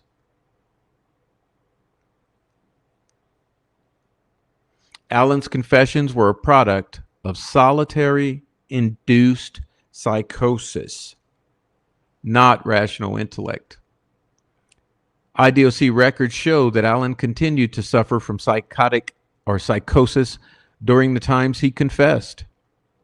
On April 5th, when he confessed to MK Ultra nurse Dr. Monica Walla, he was not eating or sleeping, and he was drinking from the toilet. On May 3rd, when he confessed, Allen had symptoms of paranoia and disorientation. Despite MK Ultra nurse Dr. Monica Walla claiming he presented as quote-unquote more organized than he had been the day before, he was confusing nightmares with reality and claimed to have started World War III. 2 days before, he was too disjointed to hold a conversation, and days earlier he had covered himself in feces and claimed he was King Michael. His confessions to guards occurred during bizarre psychotic behavior, such as marching in place while masturbating, saluting, and singing "Mamas, Don't let your babies grow up to be cowboys.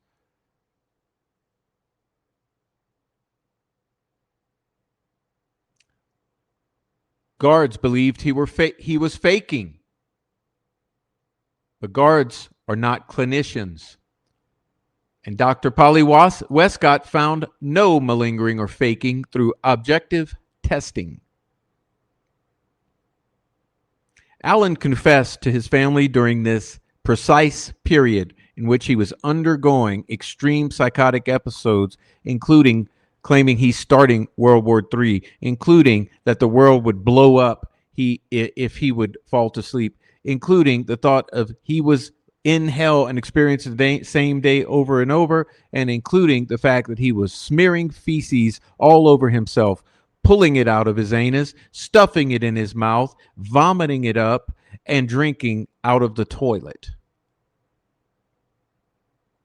On these same days, April 3rd, May 10th, May 17th, and 25th, and June 11th, he's confessing. On April 3rd, he also fell to the floor and asked if he was dead. He was suicidal. On May 10th, a day that he confessed, he believed he was dead, thought that the world would blow up if he slept, his water was poisoned, and he was reliving the same day over and over again, Groundhog Day, Westville Correctional Facility. On May 17th, the day he confessed, he was paranoid of attorneys and staff with Odin patches. On May 25th, when he confessed, he paced for 2 hours and banged his head on the steel door or iron door until he was absolutely black and blue in the face. On June 11th, when he confessed, he thought he was in hell and did not understand what was happening around him. By August, he had not remembered confessing or any of the weeks of early April. Throughout this time, he complained of memory loss. Allen did not confess until after 5 to 7 fucking months in solitary confinement. Again, Allen did not confess or experience psychosis until 5 to 7 months of solitary confinement. This is called the Westville treatment.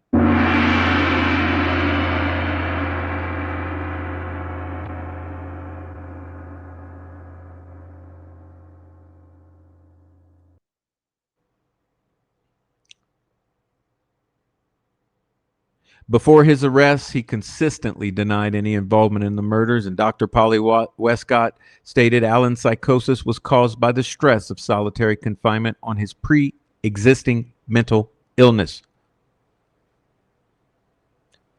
Dr. Walla even agreed that a lot of the time, solitary confinement exacerbates mental illness, and it's reasonable to believe that Allen's confinement caused his psychosis.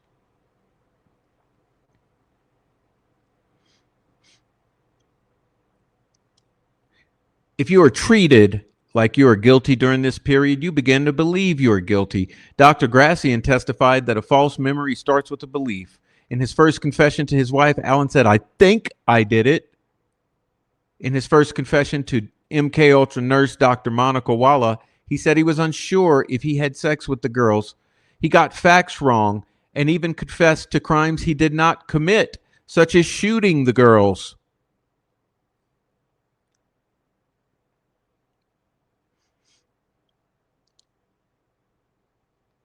Indiana's law requires confessions to be freely self-determined by rational intellect and free will.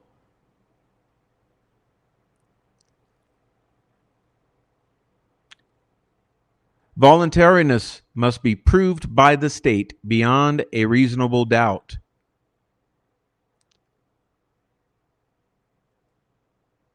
Here, the IDOC's refusal to apply their own 30-day policy to Allen and to transfer him after he deteriorated is, at a minimum, negligent state conduct that caused Allen's psychosis and confessions. And the prosecutor's delay and trial court's refusal to set timely hearings exacerbated deterioration. This is conduct that our Constitution cannot tolerate, regardless of whether it constitutes coercion under federal due process.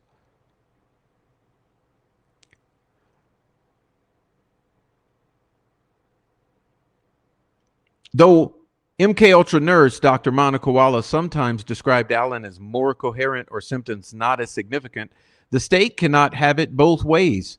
That is, Allen decompensated to the point of fucking forced medication. But they claimed he remained rational beyond a reasonable doubt. How is he rational beyond a reasonable doubt on the very days that he is being forced medicated?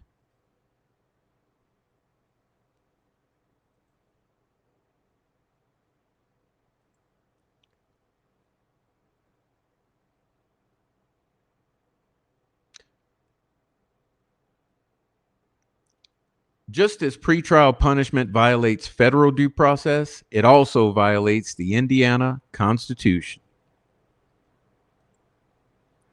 Here, Allen's treatment rose to the level of unnecessary rigor. Rigor is the act or instance of strictness, severity, or cruelty. When Allen started suffering from confusion, memory lapses, paranoia, and bizarre behaviors, there was no longer a risk.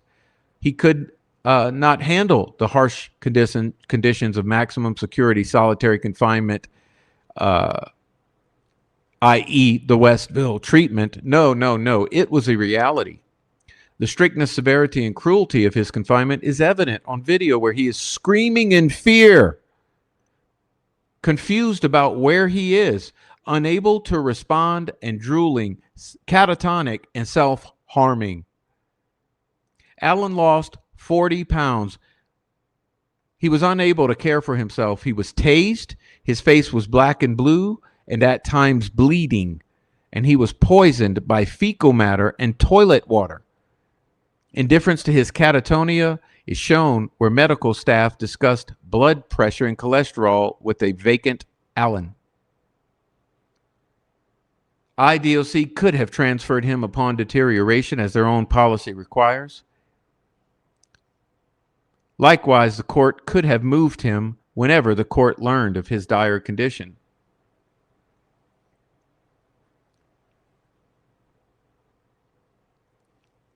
To determine whether a statement is a product of an illegal detention, the court must ask if the statement, quote, has been come at by exploitation of that illegality or instead by means sufficiently distinguishable to be purged of the primary taint. And I don't mean Jerry Holman's taint. Allen's statements occurred during the illegality of his detention at Westville. Secondly, there were no intervening circumstances. Again, there is a well-known connection between solitary confinement and psychosis delirium.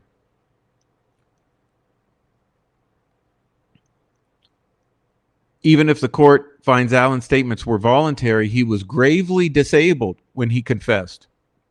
As such, his free will did not purge the taint of Jerry Holman and his illegal detention. The trial court erred by denying the motion to suppress, and the error was not harmless.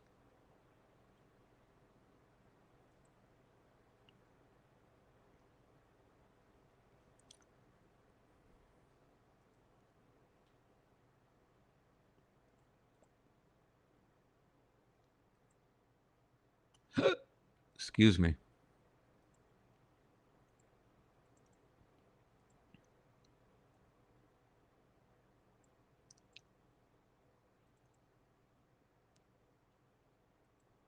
The state argues that none of the usual hallmarks of police coercion are present because there was no traditional interrogation. But Colorado versus Connolly holds that coercive police activity is a necessary predicate, not that coercion is limited to the interrogation room. Courts have recognized as much. Townsend v. Sane, exploitation can occur in other ways through administration of a sedative. Haldol. USA versus DF, a mental health facility's reward system rendered a juvenile's confessions involuntary without traditional interrogation, i.e., Manakawala having the power of rewards and luxuries over Richard Allen. Townsend v. Henderson, conditions of solitary confinement themselves convey the implied threat of further punishment. USA versus Karake, months in solitary confinement by itself suffice to render confessions involuntary.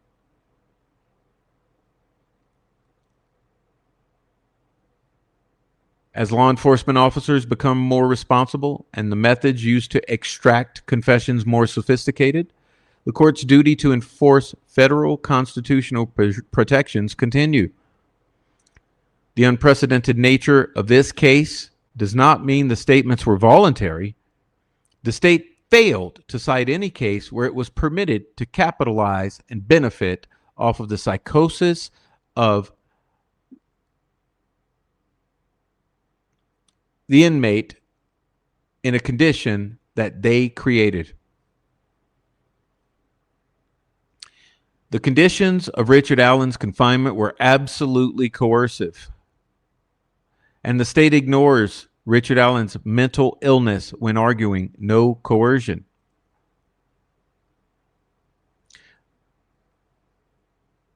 Allen was smearing feces on himself, speaking to people who weren't there, being involuntarily medicated on the very days that he confessed. Allen's confinement was unprecedentedly harsh. Allen was the only pretrial detainee in maximum security solitary confinement in recent history. Pretrial detainees with serious mental illness are housed in mental health treatment units where he should have been. Allen was constantly monitored on video, even when not suicidal, when moved out of the cell. Suicide companions and inmates were at his cell door 24/7, 24 hours, 7 days a week, documenting his statements and motions, even when he was not suicidal. Pursuant to IDOC's policies, any other inmate who deteriorated like Allen did would have been moved to a mental health unit. Allen was kept in solitary confinement 13 times longer than the 30-day limit to which IDOC agreed. Oh my God!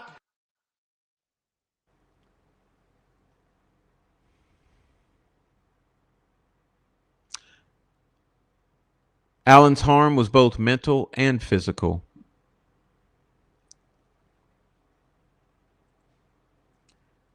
The state failed to prove that Allen's confessions were voluntary. They applied the wrong test in their argument and inverted the burden of proof. The state framed voluntariness as requiring outrageous or barbaric conditions.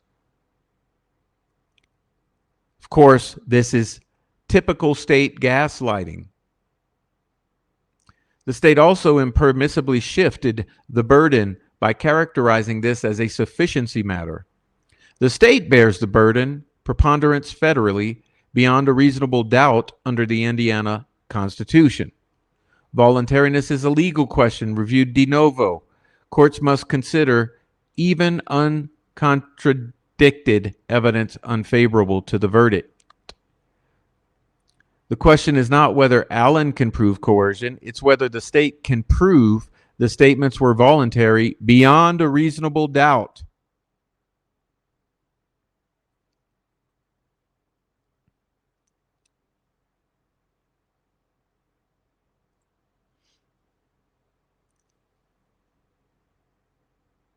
Dr. Westcott opined that Allen's psychosis was caused by prolonged solitary acting on his pre-existing mental illness.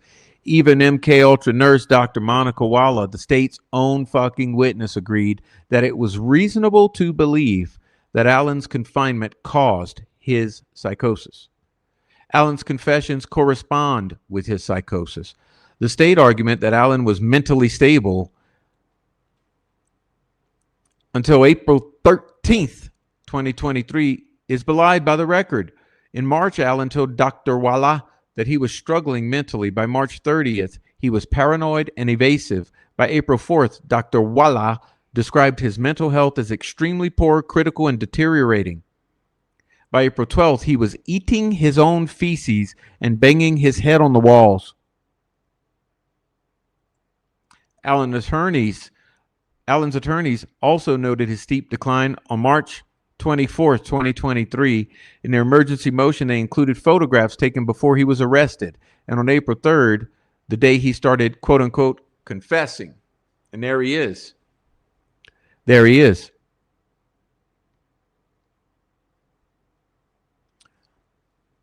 Also, at 3:12 a.m., i.e., 2:13. Oh my God!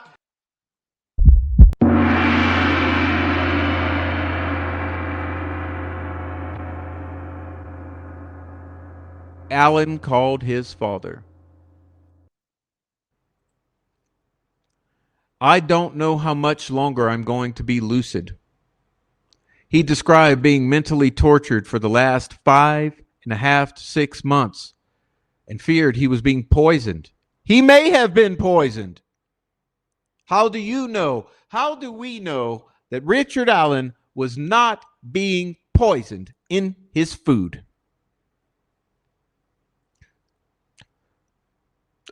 A few hours later, Allen called confessing to his wife. His first words were not, "I did it," but "I think I did it." Yet in a third call that morning, he could not remember confessing and was afraid he was, quote unquote, losing my mind. He later claimed to have shot, pew pew, the victims,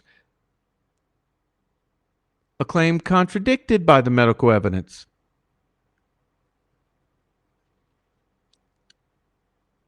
A false memory begins with a belief, and that prolonged isolation is a known cause of such beliefs. Allen's psychosis did not magically end on May 3rd, right before he gives the most detailed confession, quote unquote, to Dr. Manakawala. He was involuntarily injected with Haldol 3 times in May and June. Walla admitted if somebody was just faking something, you wouldn't need to tranquilize them to get them to stop.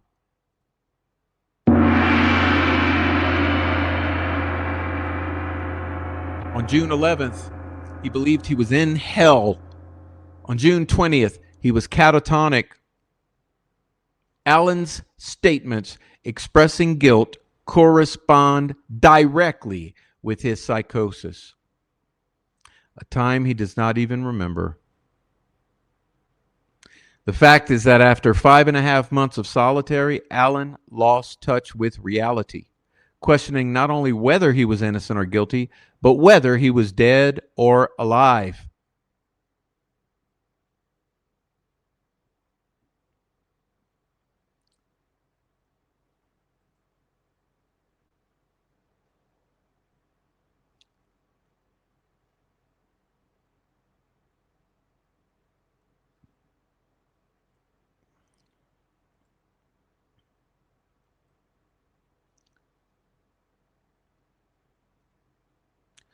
The state ignores Indiana's distinctive heightened burden of beyond a reasonable doubt. Even if coercive state action were required, keeping Allen in maximum security solitary confinement past the predictable onset of psychosis, declining a transfer against its own policies, monitoring collecting his statements during this period of forced medication, and opposing his transfer motion clearly establishes beyond a reasonable doubt coercive state action. And this error was not harmless. At trial, the state called 12 witnesses, introduced 17 exhibits involving over 30 confessions. During closing, the prosecutor, with his bitch ass, walked the jury through 18 of those and twice replayed Allen's phone calls after showing autopsy and crime scene photos to the jury to traumatize them.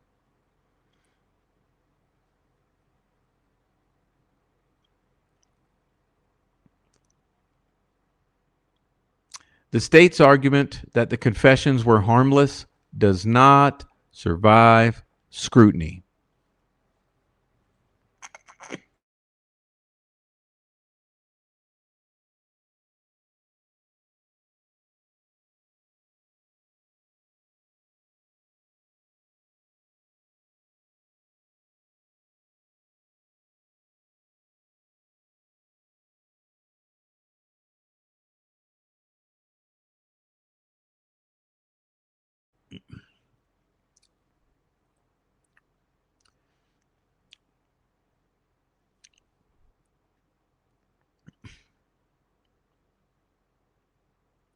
The sketches, the phones, the Westville treatment.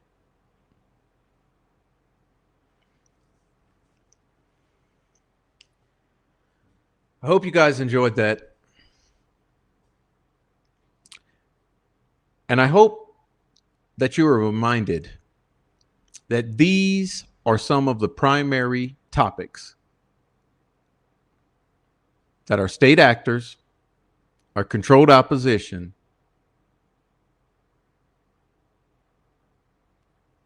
and our fiercest critics want to stifle discussion of.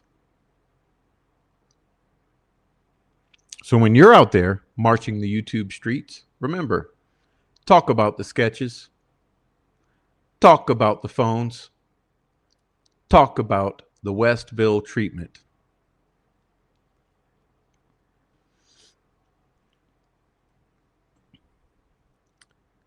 And that's going to do it for us tonight. So thanks everybody for being here. Hope you enjoyed it. This was a special for our members only. I was so glad to see our members in here, or a bunch of you. I know some will catch it on the replay. And I welcome those of you who come in on the replay and catch this. As a matter of fact, all of you, please hit the thumbs up, hit the like button for me. Hit that damn like, hit the like button. Okay, that'd do me a great favor. Also, leave commentary down below in the comment section. Okay, as you watch this, give it some thought and go back and leave comments. Watch the replay. Leave comments under the video so that I get your input. Okay, for those of you who weren't here for the stream, leave us comments. We love the comments. Hit the thumbs up, give me the like, and share the content. Let everyone know what we do here, and also support the channel.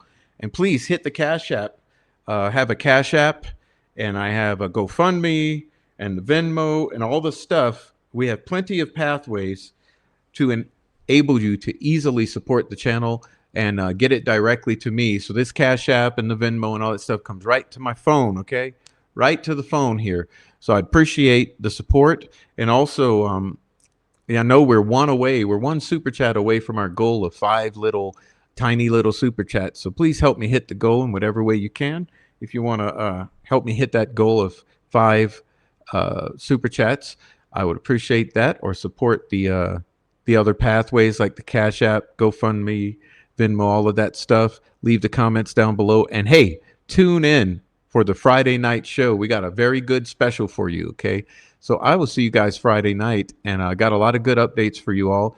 And then we'll see you next week as well. Remember, we're just a few days away from the change of direction in which we're going all the way back to the beginning and starting over. We also have another special guest appearance and announcement to give to you tomorrow or pretty soon. So I'm going to leave that as a surprise until we get there. But thank you so much. Hey, special, extra special, triple special shout out to my mod Deb for always holding it down and being an amazing person. Okay, Deb. We got Deb. Thanks for posting the Cash App, Deb. Coffee for Prof. Deb's here. David Rogers is here. Giuseppe is here. Rebecca Ann is here. Thank you, Rebecca. Swade Smith, off the Clermont. Kate. Who else we got here? Nicole Watt was here. Thank you very much, Nicole. Monday was here. Thank you. Did I say Swade yet? Thank you guys for being here. I know Erica Morse was here. Bonnie was here. Carla Ann was here. I don't know who was here super early, like Mandy Boo was here, I believe. Support with Steffa was here. Let's see who else I'm missing. I don't want to miss a single soul. MJ Lewis, 1964 was here. Okay. I think I pretty much caught everybody. If I missed you, I do apologize. Let me know on the way out. Okay, so shout out to everyone who was here. Thank you so much for your comments and all that stuff. Truly, truly, truly appreciate it. Hey, thank you, Giuseppe. There you go. Boom. Thank you very much. Okay, thank you very much. I'll see you guys tomorrow. So, hey, have a good Thursday night. Happy Friday tomorrow. Tomorrow's Friday, TGIF. So I'll see you guys and we'll get out of here. Thanks and good night again. I hope you enjoyed the review of these concerning topics. Remember, this is what they don't want us talking about. So let's do it. All right. Sounds good? All right. Good job.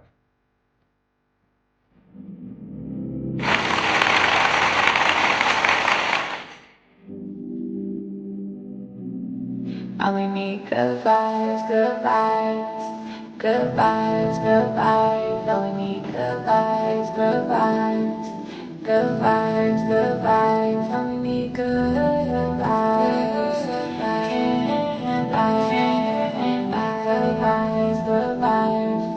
Good vibes, good vibes. Been waiting so patient, I'm going places, can't fake it. My heart is so cold, my energy is contagious. All the pain, I can't take it. I'm saying brighter than graceful, cause I know everything that I've been through only made me count my blessings daily. Yeah, they been acting shady, but I don't take it personal. The memories fading, I'm enjoying the moment. I've been sawing the roses, taking time to reflect, stepping back. The truth unfolding, unfolding. Got nothing to prove, cause I'm not the blow. I've been in the booth, speaking through my soul. You know that I'm true, either way it go, way it go. Either way it goes, I cannot turn cold, staying on the low. I've been protecting my soul. If your intentions are not pure, I can't let you get too close. Cause I'm vibrating high. Ain't got time for your ego. These niggas quit to turning back. Acting like the amigos, he never cared in the shows. Wasn't with you at your lows, assuming that you gonna fold. But baby, I've been growing ever since I let you go. And I've been doing better, and I know that hurts to know. Hurts to know. Only good vibes around me, and that's for sure. Show me good vibes, good vibes. Good vibes, good vibes, only need good vibes, good vibes. Good vibes, good vibes, only need good vibes. Can't lie, only need good vibes, good vibes. Good vibes, good vibes. You see me searching for my inner peace, I've been learning more about myself and my purpose. Truth always come to the surface with hurting, but I had to heal, releasing all the pain that I always held. Been going through some changes, I'll make it still. Protecting my soul and keep it real. We need good vibes, good vibes. Good vibes, good vibes. Only need good vibes, good vibes. Good vibes, good vibes. Only need good vibes. I can't lie. Only need good vibes, good vibes. Good vibes, good vibes.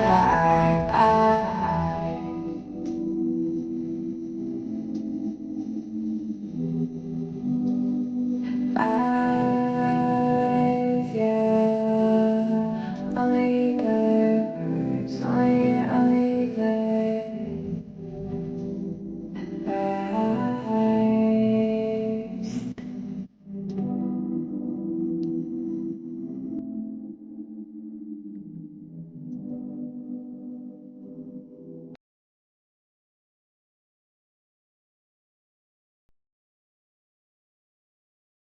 Well, obviously we have a rapist in Lincoln Park.